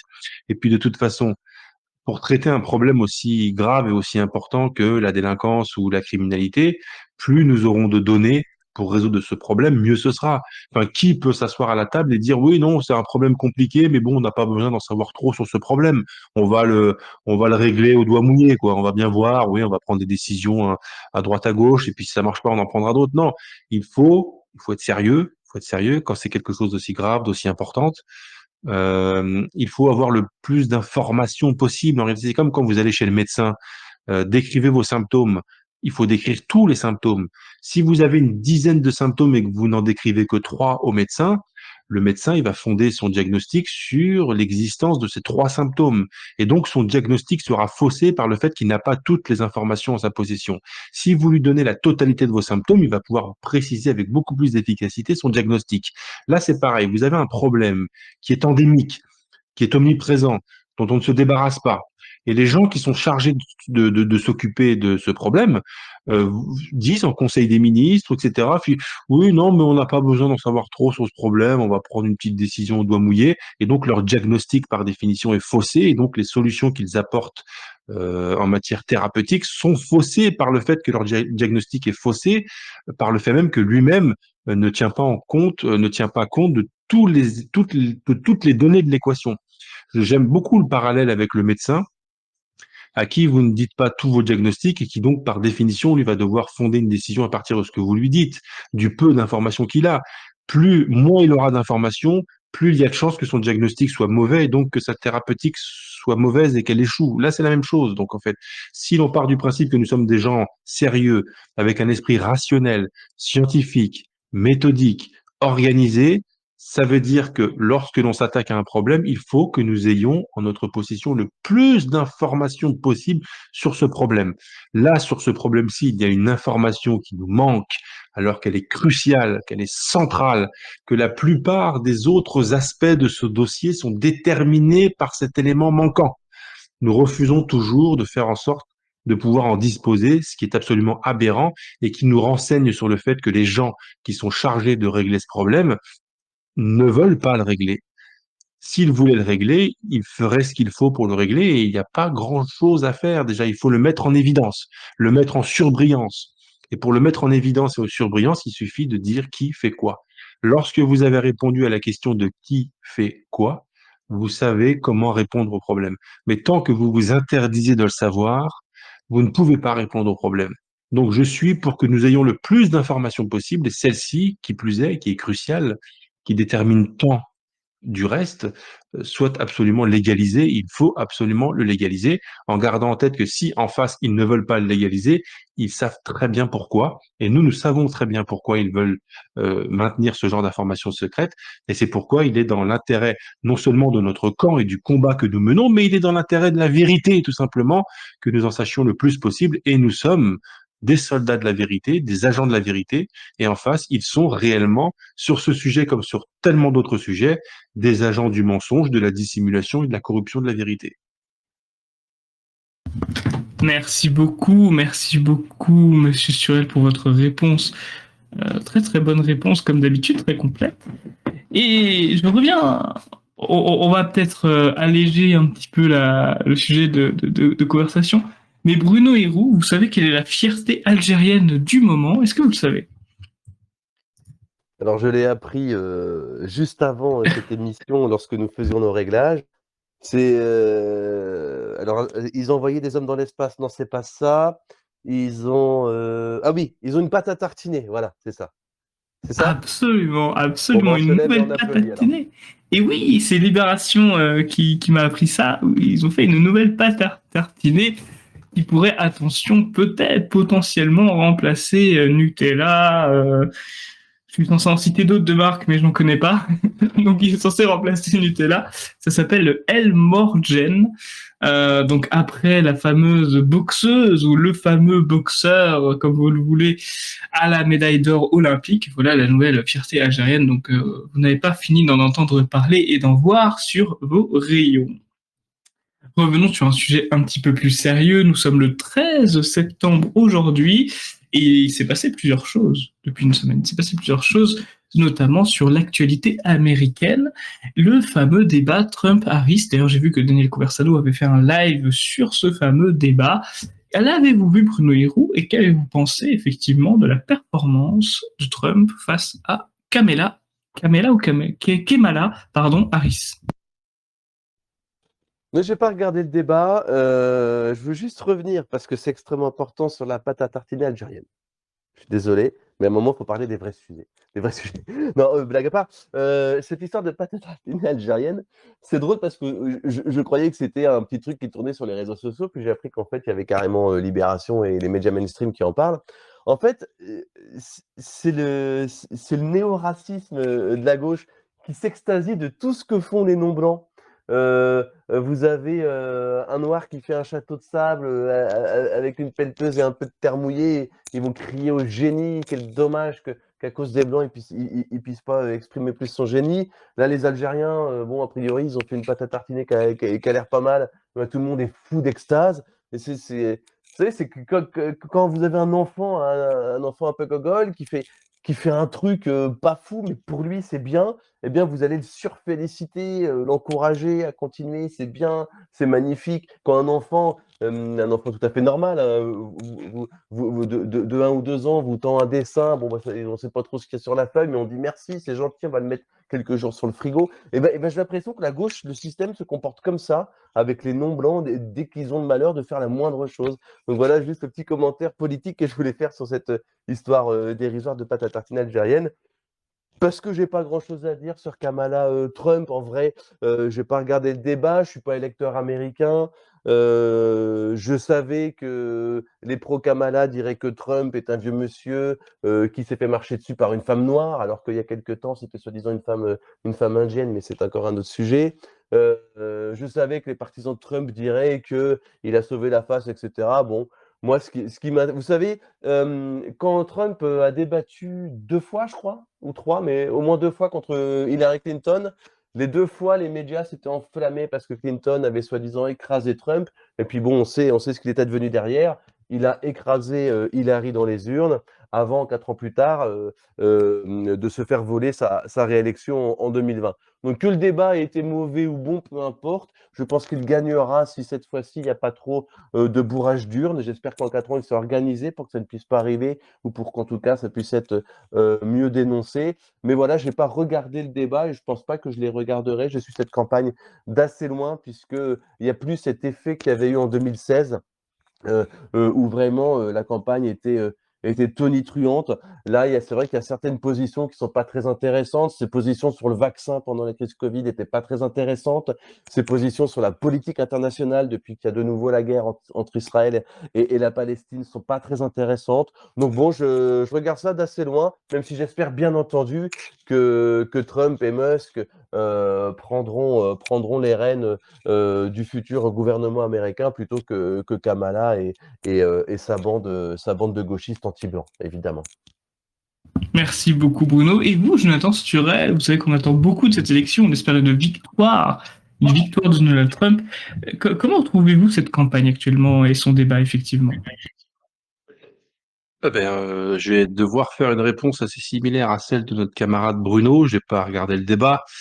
Je ne le ferai pas non plus pour les prochains parce que bon, je m'intéresse assez peu à la campagne en elle-même. Ce qui va m'intéresser sur cette élection, c'est le résultat et le souhait évidemment que Trump l'emporte parce qu'il faut absolument arrêter la machine de guerre démocrate qui est littéralement une machine de guerre en fait. C'est-à-dire que l'administration démocrate a fait courir à l'Occident des risques inconsidérés vis-à-vis de la Turquie, avec son délire inarrêtable sur l'Ukraine, etc. Enfin, je vais pas rentrer dans le détail. On a compris qu'il y avait un camp qui était un camp de va-t-en-guerre. Euh, Trump, on peut s'attendre à ce que Trump mette un coup d'arrêt à cette folie, exactement comme son élection, sa première élection, avait mis un coup d'arrêt aux velléités démocrates en Syrie. Il faut se souvenir que la victoire de Trump a empêché que l'administration démocrate, qui en avait le projet, lance une guerre contre la Syrie qui aurait transformé la Syrie comme la même nation a transformé la Libye ou l'Irak. Euh, Trump est très gênant de ce point de vue-là sur toutes ces questions, dont on va appeler ça d'état profond, etc. Ça nous emmènerait très loin, mais en fait, il y a des gens, des conseillers, des faiseurs de guerre autour du pouvoir américain qui ont trouvé dans les administrations démocrates des oreilles très favorables à leurs projets et à leurs idées. Bon, on a vu l'Irak, enfin bon là, c'était évidemment pas des démocrates, mais on a vu les velléités du gang Obama avec contre Bachar al-Assad, contre la Syrie, il y avait vraiment une volonté d'aller en découdre, etc. Et l'élection de Trump a mis un coup d'arrêt à ça. Il faut espérer qu'une nouvelle élection de Trump mette aussi un coup d'arrêt aux velléités démocrates ou de l'État profond, appelez-le comme vous voulez, d'entrer dans une guerre qui serait plus ou moins directe et plus ou moins frontale, et en tout cas totalement destructrice pour tout le monde, contre la Russie, qui est le pays au monde qui détient le plus d'ogives nucléaires en quantité. Qui a envie d'une confrontation entre la machine de guerre de l'OTAN et la machine de guerre de la Russie? Quiconque ayant un cerveau à peu près constitué n'a pas envie de ça. Il s'avère qu'aux États-Unis, il y a un certain nombre de gens qui n'ont pas envie que les États-Unis entrent en guerre contre la Russie. Tant pis pour l'Ukraine, c'est désolé pour l'Ukraine, mais on va pas risquer la paix mondiale pour l'Ukraine. Bon, bah c'est un fait, hein. C'est déplorable, mais c'est ainsi. Moi, j'ai peur que si le clan de Kamala Harris remporte les élections, les mêmes faiseurs de guerre soient toujours aussi proches du pouvoir et qu'ils réussissent à convaincre l'administration américaine tôt ou tard de faire des choses inconsidérées et dangereuses. Et je suis à peu près confiant dans la capacité de Trump d'arrêter cette machine comme il a réussi à l'arrêter au moment de sa première élection contre la Syrie. Donc, pour cette seule raison, pour la seule raison, s'il n'y en avait qu'une, si c'était celle-là, la seule raison que Trump pourrait arrêter cette infernale machine de guerre, ça justifierait que nous souhaitions sa victoire. Mais il y a d'autres raisons qui nous font aussi souhaiter sa victoire. Vous savez que l'Amérique est dans un très mauvais état. Le wokisme tel que nous le subissons aujourd'hui est d'abord venu de là-bas, sous la forme que nous le connaissons aujourd'hui. Il est absolument impératif que ce que les démocrates ont laissé mettre en place aux États-Unis, c'est-à-dire le racisme anti-blanc, le wokisme, le transgenrisme, cette folie en fait, cette folie intégrale qui ravage les universités américaines, les grandes entreprises américaines. Voilà à quoi Trump pourrait mettre également un coup d'arrêt. Donc il va mettre un coup d'arrêt à des choses qui sont démentes. C'est encore une raison de lui souhaiter la victoire.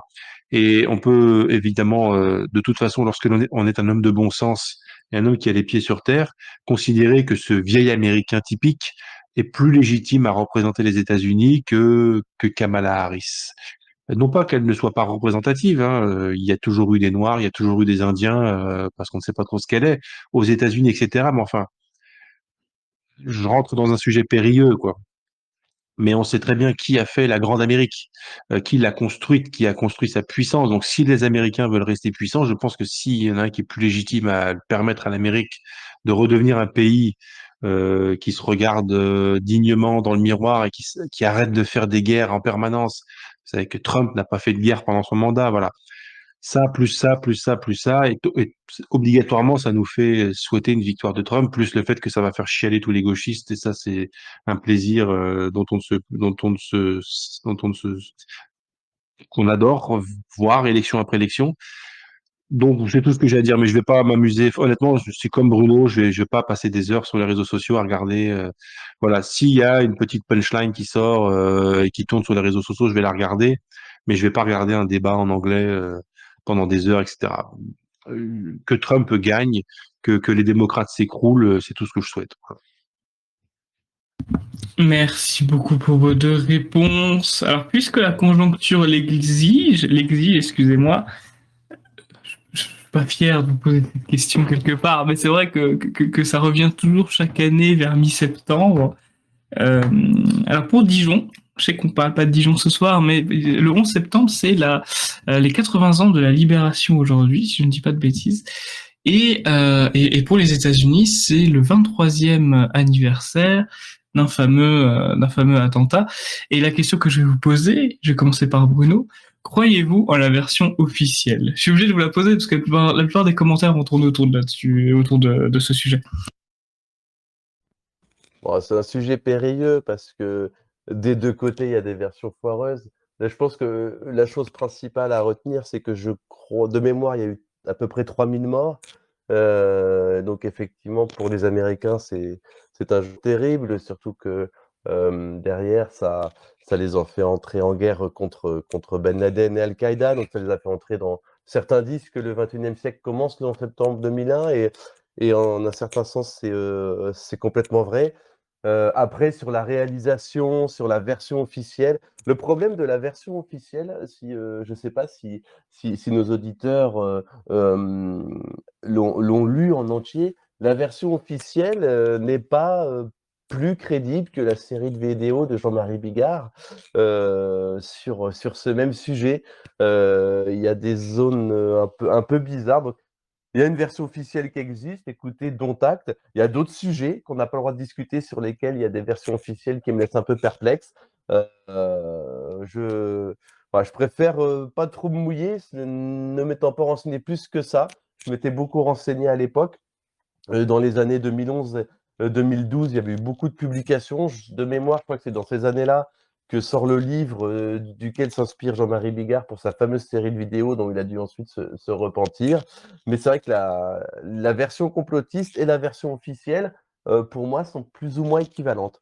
Donc je dis pas qu'il n'y a pas eu, voilà, que les tours ne se sont pas effondrées, il y a eu des milliers de morts et c'est dramatique, mais il y a quand même des zones d'ombre, comme surtout comme sur l'alunissage, comme sur plein de choses. Après, je vais pas faire ce qu'on appelle entre amis les soirées complotistes entre potes où chacun amène en fait, on a ça, des petites soirées complotistes entre potes, chacun amène son sujet et explique pourquoi, et puis on va dans le plus farfelu, pourquoi il y croit pas. Mais c'est vrai que le 11 septembre a toujours posé problème.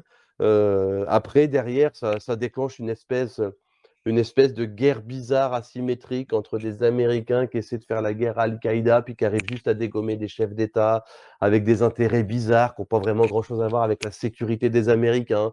Donc bon, je pense que tout ça, en fait, nous dépasse. Et voilà, je vais juste me contenter de dire ça. Ce sont des choses qui nous dépassent. Et ce que disent les gens qui sont opposés à la thèse officielle, hein, les deux avions qui font tomber les 3 tours etc. Je pense, et puis sans compter l'histoire du Pentagone, je pense que tout ce que disent les opposants de la version officielle du 11 septembre n'est pas forcément à jeter d'un revers de la main. Mais après, voilà, est-ce que c'est intéressant pour nous Français de passer des mois et des années à étudier le sujet? Je sais pas. Je sais pas. Mais il y a anguille sous roche. Et il y a d'autres sujets sur lesquels il y a anguille sous roche. Je parlais du premier alunissage. On peut aussi parler d'autres périodes qu'on a pour d'aborder sans finir devant un juge et sans risquer la dissolution du Parti de la France. Et d'ailleurs, ça en dit long. Mais voilà, je suis neutre. Je suis suisse dans l'affaire. A priori, d'ailleurs, je fais une petite parenthèse, mais c'est vrai que c'est partie des actualités. On a reçu les images des sondes chinoises qui montrent la Lune, et effectivement, a priori, le premier alunissage serait vrai dans la mesure où on voit les traces de celui-ci. Donc, a priori, ce serait. Puis les Chinois n'ont pas trop d'intérêt à couvrir les Américains. C'est une dictature communiste, je ne leur accorde aucun crédit. Ils font travailler les enfants, c'est des méchants. Ça, c'est un peu manichéen, mon cher Bruno. C'est un peu manichéen. Tout à fait. Mais nous parlons complotisme, je me permets cet écart. Très, très, très bien, je comprends. Et vous, Jonathan, vous pensez qu'il y a anguille sous roche? Là, encore une fois, je vais faire une réponse qui va beaucoup se rapprocher à celle de mon camarade Bruno, qui décidément m'ôte tous les mots de la bouche. Il y a beaucoup de sujets sur lesquels il faut que nous nous concentrions.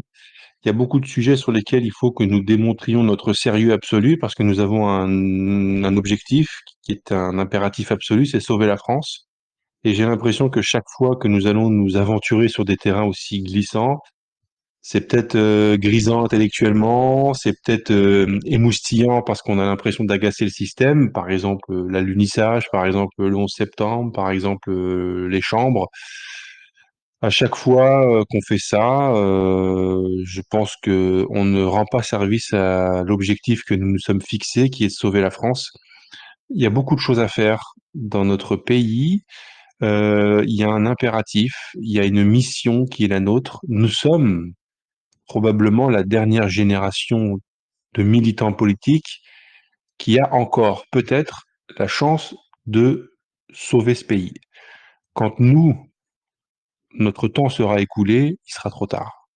Donc, compte tenu de l'urgence de la mission que le destin ou que la providence ou que le bon Dieu a mis dans notre main en nous faisant apparaître sur la France sur la surface de la Terre à ce moment précis, je considère que voilà ce qui doit occuper toute notre attention politiquement parlant. Après, si entre amis, vous avez envie de parler de ça, c'est autre chose. Mais est-ce qu'on a encore le temps? Est-ce qu'on a encore besoin de, de, de, de, de, de tendre le bâton pour se faire battre sur des questions qui sont probablement très intéressantes parce que toutes les questions sont intéressantes en soi. Mais bon, enfin, vous imaginez organiser un forum ou une conférence sur est-ce que les chambres à gaz ont vraiment existé? À un moment donné, moi, ça c'est ma position à moi. Moi, c'est comme je veux plus en entendre parler. On a 40 ans parce qu'on a voulu jouer avec ces sujets-là sont tabous, sont voilà, c'est tout. On le sait maintenant, c'est peut-être jour, c'est vu. Vous avez des rouges. Alors, c'est très excitant par des esprits un peu des petites zones rouges, les toujours flirter avec Rubicon, ça les amuse. Et bon, c'est qu'à défendre et qu'à chaque fois qu'on fait une proposition, on nous ramène de prétendus collègues, de prétendus de prétendu il dit que c'était et nous après on va devoir oui mais non sur ça parce qu'il a voulu et puis des sujets qui ont fait enfin c'est qui sont des discussions c'est très mal et il faudrait évidemment abroger mais en actuel moi mon mot c'est que on a une mission là on a une mission dernier à pouvoir réaliser cette mission après il n'y a plus personne pour le faire après nous ce qui arrive c'est la génération TikTok là après quand on a fini ce qu'on a à faire derrière nous c'est la génération TikTok en le commandement ne fera plus rien cette génération après nous c'est fou c'est fini on va se concentrer sur ce qui peut être et là lorsqu'on aura sauvé le pays à discuter ou de la terre plate ou de toutes ces conneries, moi j'ai pas envie de perdre du temps avec ça. C'est pas des sujets qui m'intéressent, c'est des sujets casse-gueule. Il y a que des coups à prendre. Vous n'aurez voilà pour satisfaire qui quelques anonymes sur les réseaux sociaux qui vont vous dire ah lui il a osé le dire, lui il a plus de couilles que les autres c'est des vendus, c'est des nationaux sionistes etc. C'est pour contenter une toute petite marge de l'internet anonyme que nous devrions prendre ce genre de risque qui nous fait perdre un temps fou dans le combat qui est de sauver la France. C'est pas mon combat. C'est pas mon combat. Voilà, c'est tout ce que j'ai à dire. Je comprends, merci beaucoup Jonathan Stuel pour votre réponse et Bruno Hirou également, elles sont assez similaires et assez complémentaires à la fois. J'étais obligé de poser cette question, c'est une question un peu plus détente on va dire, j'étais obligé par rapport au contexte et à la conjoncture bien évidemment. Donc si vous le voulez bien, alors je vais lire, si vous le voulez bien évidemment, Monsieur Sturel, votre communiqué, et c'est un communiqué que vous avez fait il y a 2 jours, et moi j'avais beaucoup aimé parce qu'effectivement dans pas mal de mes rencontres ou de mes échanges avec d'autres personnes du camp national, j'ai reconnu voilà certaines personnes que vous décrivez. Donc je vais me permettre de le lire et ensuite on en discutera. Alors celui que j'ai bien aimé, c'était celui qui commence par dans notre camp, nous avons 2 ennemis. Les résignés prêts à renoncer à tout et les puristes qui ne rêvent que du retour de Saint-Louis et qui rejettent tout ce qui ne nous fait pas passer pour une seule enjambée de la France de Macron à celle de Marion. Je le vois lorsque je parle du Rassemblement national.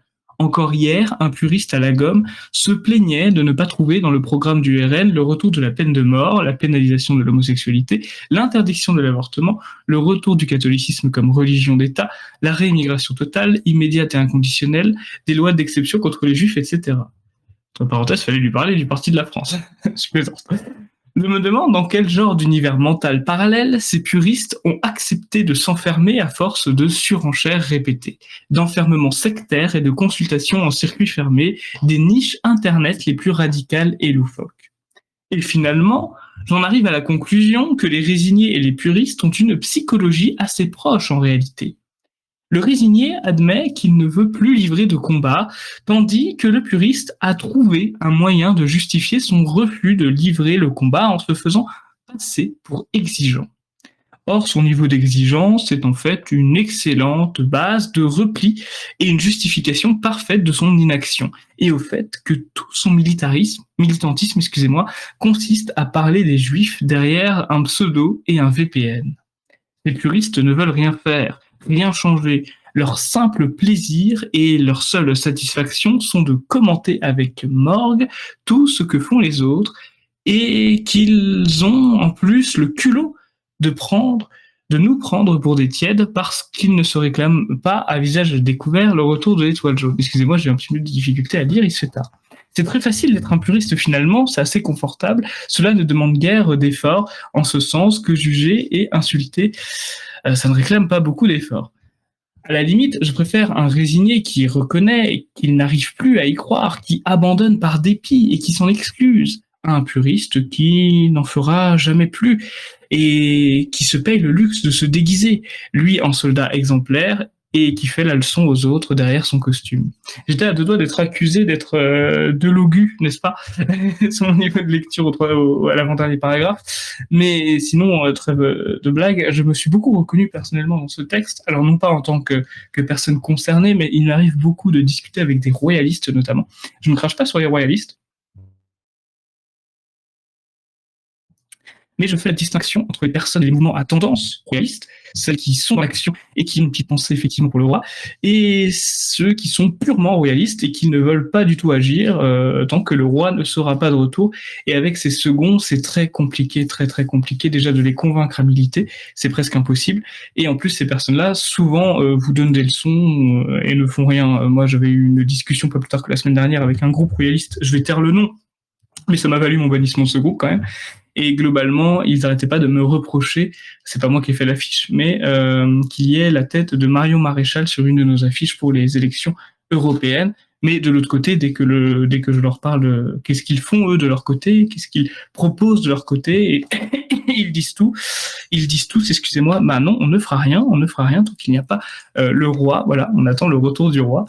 Et ils nous détestent, ils nous méprisent. D'ailleurs, ils nous voient comme des républicains à la limite du gauchisme, alors qu'ils ne font absolument rien. Donc voilà, Jonathan Sturel, c'était votre texte. Donc je pense que ça fait beaucoup d'écho dans la communauté, ça fait beaucoup d'écho dans le camp national. Et peut-être que vous pensiez à comment je pourrais dire, est-ce que vous avez eu des retours justement sur celui-ci? Est-ce qu'il y a des personnes qui vous ont dit non, je me reconnais dans les résignés, je ne suis pas du tout d'accord? Oui, oui, bien sûr, effectivement. Alors, dans les résignés, en fait, vous savez, le combat politique, on est sur une ligne de crête. C'est très difficile le combat politique que nous menons parce que nous avons toutes les forces contre nous. Donc, on est vaillant, mais on est sur une ligne de crête et la tentation est grande de passer soit dans un camp, soit dans l'autre. Les résignés, ce sont ceux qui ont décidé en conscience que bon bah ils arrêtaient le combat parce que de toute façon c'était trop dur, ils n'assumaient plus, ça demandait trop d'efforts, trop d'énergie et ils n'avaient pas envie de passer leur vie à déployer autant d'efforts pour une cause qui peut-être était perdue et qu'ils aimeraient quand même passer un petit peu plus de temps au bar avec leurs copains, au cinéma avec leurs amis ou devant Netflix. Voilà, des gens, ils ont déposé les armes, ils ont dit bah j'abdique, j'arrête. Ça existe, c'est des gens qui ont décidé que c'était trop dur pour eux. Ceux-là, je leur en veux, évidemment. Comme je le dis, nous avons deux ennemis, et cet ennemi-là est l'un des deux. C'est très difficile parce que nous avons besoin que toutes les énergies soient mobilisées, puisque, comme je le disais tout à l'heure, c'est une véritable mission historique à laquelle nous sommes exposés et que nous allons devoir accomplir. Mais les autres, les puristes, sont encore pires, je crois. Je vais vous prendre un exemple. Vous savez, Adrien Abosi parle sur Radio Athéna, vous ne l'ignorez pas. Et il s'avère que les locaux de Radio Athéna sont les locaux d'Henri de Lesquen. Henri de Lesquen, lui, se revendique républicain, il n'a pas de problème avec ça. Donc, sur le mur, derrière, il y a un drapeau français. Il y a un drapeau français. Bon, quand Abosi prend le micro et fait ses propres émissions, il ne le fait pas retirer. Donc, il y a des gens alors que quand même Abosi, en termes de radicalité, sur un certain nombre de sujets, il va assez loin dans la critique de la République, de la Révolution, des idéaux modernes, dans sa démarche religieuse, etc. Il est quand même, il y va, quoi. Il fait pas semblant. C'est pas forcément ma tasse de thé, mais enfin, faut reconnaître que sur certains sujets, il y va, quoi. Mais alors qu'il est capable de tenir le micro 1 heure, 2 heures pour dérouiller la République, etc., le fait qu'il y ait un drapeau qui apparaisse sur le mur derrière fait dire à un nombre incroyablement fou de commentateurs sous les vidéos qui disent ouais, la Bosie, c'est du flanc, il y a un drapeau républicain derrière, c'est pas. Voilà un puriste taré. Voilà un puriste taré. Ce type qui dit ça, il est d'accord sur tout avec Abosi, mais il va quand même lui reprocher de dire tout ce qu'il dit, avec lequel il est d'accord, parce qu'il le dit dans une pièce où sur le mur au fond il y a un drapeau français, donc un drapeau républicain, et donc il faudrait mettre fleur de lys, etc. Voilà le genre de puriste complètement taré. Il faut être taré, je suis désolé, il faut être cinglé en fait. Si moi j'avais l'idéologie d'Abosi, je serais tout à fait satisfait qu'Abosi tienne ses émissions régulièrement, et je me foutrais complètement qu'il y ait un drapeau prétendument hostile derrière. Mais vous avez des gens qui sont les puristes cinglés, qui vont s'arrêter sur ce détail.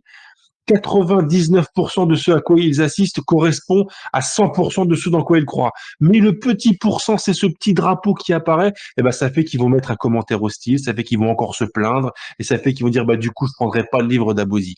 Voilà un exemple de taré complet. Voilà, pour moi, ce sont des tarés complets. C'est l'un des exemples que je pourrais donner.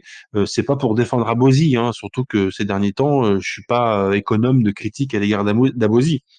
Et puis Radio Athéna, je m'en fous. Enfin, c'est pas pour défendre Radio Athéna, même si bon, voilà, c'est pas la question. Je prends vraiment l'exemple de ce qu'est un puriste taré, et on en voit tout le temps. Effectivement, dès que je mets un statut quelque part ou un billet sur le RN, que je ne manque pas de critiquer. Je n'arrête pas de dire les imperfections du RN. Donc les gens qui le savent vont quand même me reprocher d'être un laquais du RN, ils comprennent rien. On a beau leur expliquer la stratégie derrière, etc. Ils ne comprennent rien. Pourquoi? Parce que le RN n'est pas assez radical, parce que le RN fait partie de la blague du système, parce que ceci, parce que cela. Ces gens sont seulement des puristes, mais ce sont des résignés, des perdants. En fait, ils n'ont pas compris qu'à un moment donné, on pouvait être en position de force en se servant des leviers de l'ennemi, mais il considère que l'ennemi ayant ses leviers à sa disposition, l'ennemi a donc forcément gagné. Donc quand vous avez cet état d'esprit, c'est que vous êtes un résigné perdant. Moi, je pense qu'effectivement, le système a très largement absorbé le RN. Mais je continue de penser que stratégiquement, tactiquement, on peut quand même encore utiliser le RN pour avancer quelques pions. Et pourquoi pas nous en servir comme d'un bélier pour ouvrir la fenêtre d'Overton, par exemple. Voilà. C'est ce que je dis. Tout est tactique, tout est stratégique, et c'est ça la politique en réalité. Donc, les puristes se sont éloignés de ce qu'est réellement la politique, telle que Peggy, par exemple, l'entendait, et ils sont devenus des mystiques. Ils sont devenus des mystiques. Pour moi, quand vous êtes dans un niveau d'idéalisme tel que vous êtes incapable d'admettre qu'une concession peut vous faire gagner du terrain, qui est une concession nécessaire, qui va vous permettre d'avancer sur le champ de bataille, il faut le faire des fois, il faut le faire.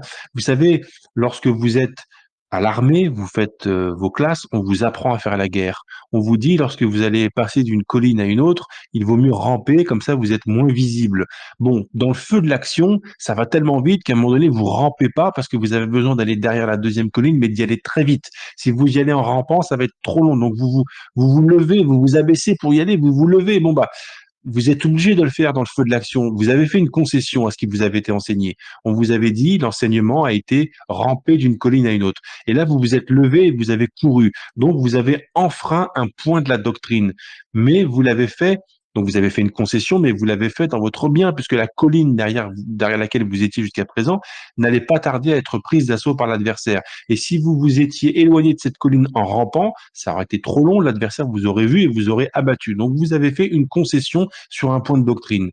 Est-ce qu'on va reprocher à ce soldat d'avoir fait une concession à un point de doctrine? S'il ne l'avait pas fait, il se faisait flinguer.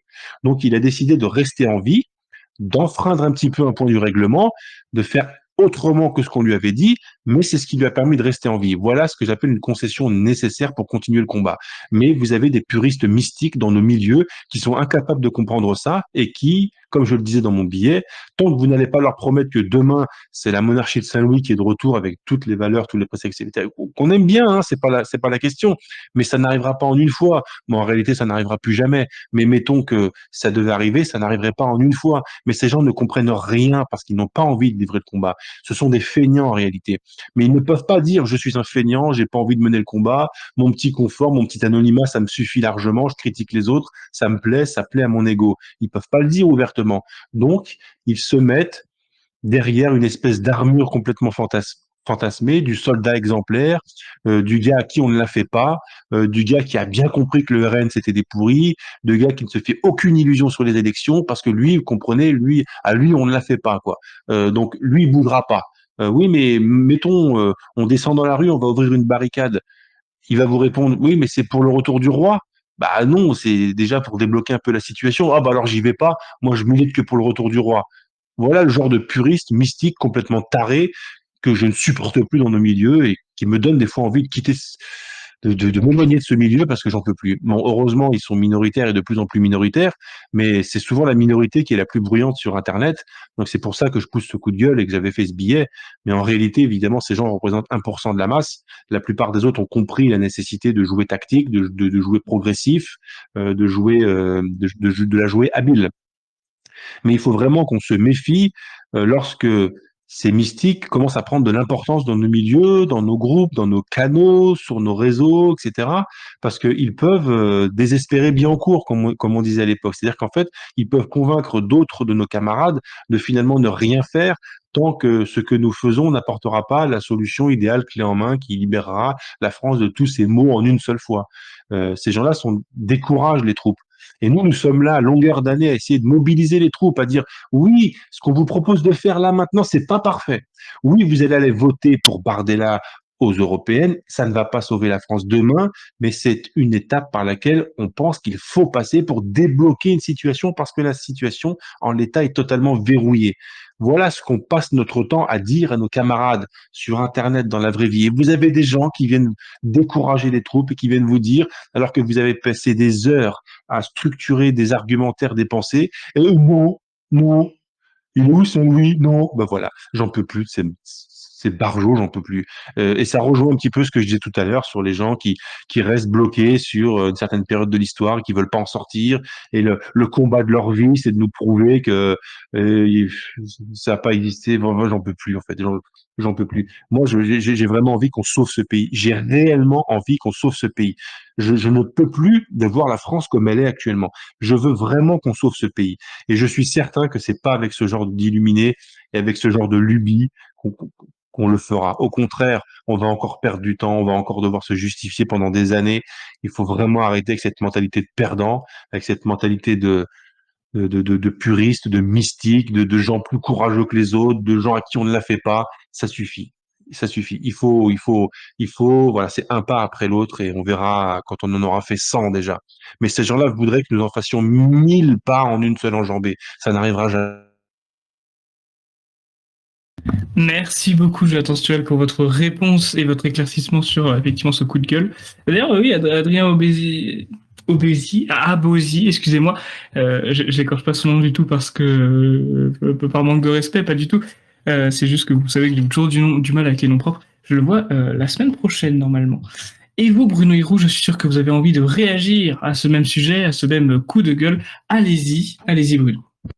Oui, sur ce communiqué, enfin ce billet sur les résignés et les puristes, je l'ai partagé, on est plusieurs à l'avoir partagé, beaucoup s'y sont reconnus, enfin pas dans ce qui est dénoncé, mais dans la dénonciation, puisque effectivement c'est un fléau. Ce sont des gens qui, comme seul résultat objectif de leur inaction est de décourager d'autres gens.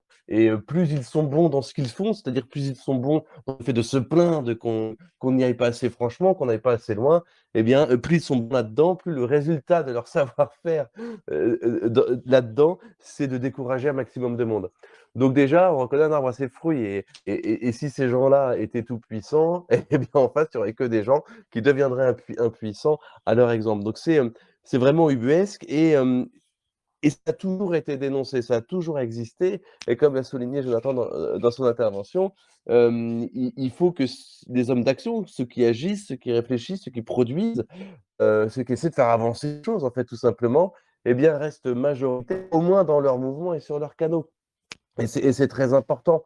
Vous savez, là, bon, c'est un livre sulfureux, évidemment, qu'ils ont perdu la guerre, mais l'un des meilleurs livres pour une section militante, ça reste quand même Combat pour Berlin de Goebbels. Et dans Combat pour Berlin, il explique très bien, il disait, il y avait toujours un groupe de vieux, des vieux bourgeois, donateurs du parti et tout, qui, comme ils donnaient de l'argent, avaient l'impression qu'ils pouvaient donner des bons et des mauvais points. Et systématiquement, toutes les idées qui étaient présentées étaient présentées, pardon, comme des mauvaises idées, à chaque fois que la jeunesse, à chaque fois que Goebbels et ses camarades avaient envie de faire telle ou telle chose, ces vieux-là disaient non, non, ça ne sert à rien, c'est pas comme ça qu'on y arrive, faites-nous confiance, on a d'autres temps pour y arriver. À chaque fois qu'une action foirait, ils étaient là pour dire on vous l'avait dit. Et à chaque fois qu'une action réussissait, ils disaient c'est bien, continuez comme ça. Et ça a toujours été. Je me rappelle, je crois, mais c'est Rebatté qui reprochait, là on est même avant la guerre, Rebatté qui reprochait à Maurras d'avoir préféré jouer la survie de son journal plutôt que de laisser ses gars participer au 6 février 34, plein de choses comme ça. Il y a toujours eu ça, a toujours existé. Ces gens qui sont des pisse-froids, qui sont pas contents, qui trouvent que ça aurait pu être mieux, ou alors que quand même, faut pas faire ça, c'est pas très prudent. Et ben, sauf que c'est pas eux qui font l'histoire. L'histoire a toujours été faite par les autres. Toujours été faite, pardon, par les autres. Par ceux qui bougent, par ceux qui essayent, par ceux qui tentent, par ceux qui voient une ouverture dans telle élection ou dans telle crise. Et c'est comme ça que ça marche, c'est comme ça que ça marche la politique, comme l'a très bien dit Jonathan, et comme on se tue à le dire à ceux qui ne veulent pas nous suivre. C'est pas en disant on refuse d'aller à l'élection que du jour au lendemain on va être porté au pouvoir. Au contraire, c'est comme ça qu'on va disparaître. Parce que le peuple français n'est pas un peuple politique, comme la plupart des peuples d'ailleurs occidentaux. Le peuple français va plus s'intéresser à la politique en période électorale. Et c'est à ce moment-là qu'il faut taper, c'est à ce moment-là qu'il faut envoyer des candidats, qu'il faut envoyer des professions de foi, qu'il faut envoyer des communiqués, etc., qu'il faut faire campagne, qu'il faut être sur le terrain. Et maintenant, il y a des mecs qui voudraient qu'on ne prenne pas cette possibilité de parler à notre propre peuple parce que ce serait faire le jeu, je sais pas, du système, etc. Écoutez, je crois que ces dernières semaines, bien vu que le système, il est un petit peu enroué quand une fausse extrême droite fait des bons scores. Alors imaginez si une vraie extrême droite faisait des bons scores, comment on pourrait embêter ce système, voire même, comme on l'a dit un peu plus tôt dans l'émission, pousser cette chose en voie de pourrissement à sa perte. Donc voilà, donc il faut, comme je l'ai dit tout à l'heure, il faut s'engager, il faut essayer, il faut faire des choses, il ne faut pas faire n'importe quoi, il ne faut pas se trahir, mais un compromis n'est pas forcément une compromission. Tout à l'heure, on parlait de ceux qui vont juger les autres, etc. Je me rappelle que nous, quand on critique le RN, on est très apprécié, mais quand on appelle à voter pour Zemmour, d'un seul coup, on est des gogoys. Enfin, il y a toujours des gens qui vont donner des bons ou des mauvais points. Et il convient de se dire, qu'est-ce que font ceux qui donnent les bons et les mauvais points? Qu'est-ce qu'ils font à part décourager les autres? Est-ce qu'ils ont entrepris quelque chose? Est-ce qu'ils ont essayé quelque chose? Est-ce qu'ils sont en train de faire quelque chose? Donc voilà, c'est ça qu'il faut se poser comme question. Et vous savez, sur Internet surtout, ou même dans une réunion de camarades, de section, c'est beaucoup plus facile d'être celui qui va dire que ça sert à rien, ou que de toute façon on peut rien faire parce que les Juifs tiennent tout, parce que le septième tient tout, parce que les Illuminati tiennent tout. Eh bien, c'est beaucoup plus facile d'être dans cette position-là que d'être dans la position de la personne qui dit il faut quand même essayer. On va pas se laisser faire, on va pas rester comme ça, à se tuer, à mourir sans réagir. Eh bien, quand vous êtes dans un groupe, suivez plutôt celui qui a une position un peu courageuse plutôt que celui qui va flatter vos bas instincts. Et normalement, vous devriez faire un bon tri comme ça parmi vos camarades. Merci beaucoup Bruno pour votre réponse et réponse qui servira de conclusion puisque nous terminons maintenant cette émission. Je vous remercie beaucoup, Jonathan Sturel, je vous remercie beaucoup Bruno Hiro pour avoir répondu à mes quelques questions. La délégation des siècles sera bien évidemment dans la description de la chaîne de la vidéo YouTube correspondante à cette émission. Et je vous invite à commenter pour que vous nous dites ce que vous aviez pensé de cette vidéo. Je vous invite à vous abonner à la chaîne si ce n'est pas encore déjà fait. Et moi, je vous dis rendez-vous à la semaine prochaine pour une nouvelle émission du Parti de la France, du Forum du Parti de la France. Et je vous dis aussi à dimanche pour l'intervention de Thomas Joly au moment du cochon grillé de la semaine dernière. Allez, bonne fin de semaine tout le monde. Salut Alexandre, salut tout le monde, salut Jonathan.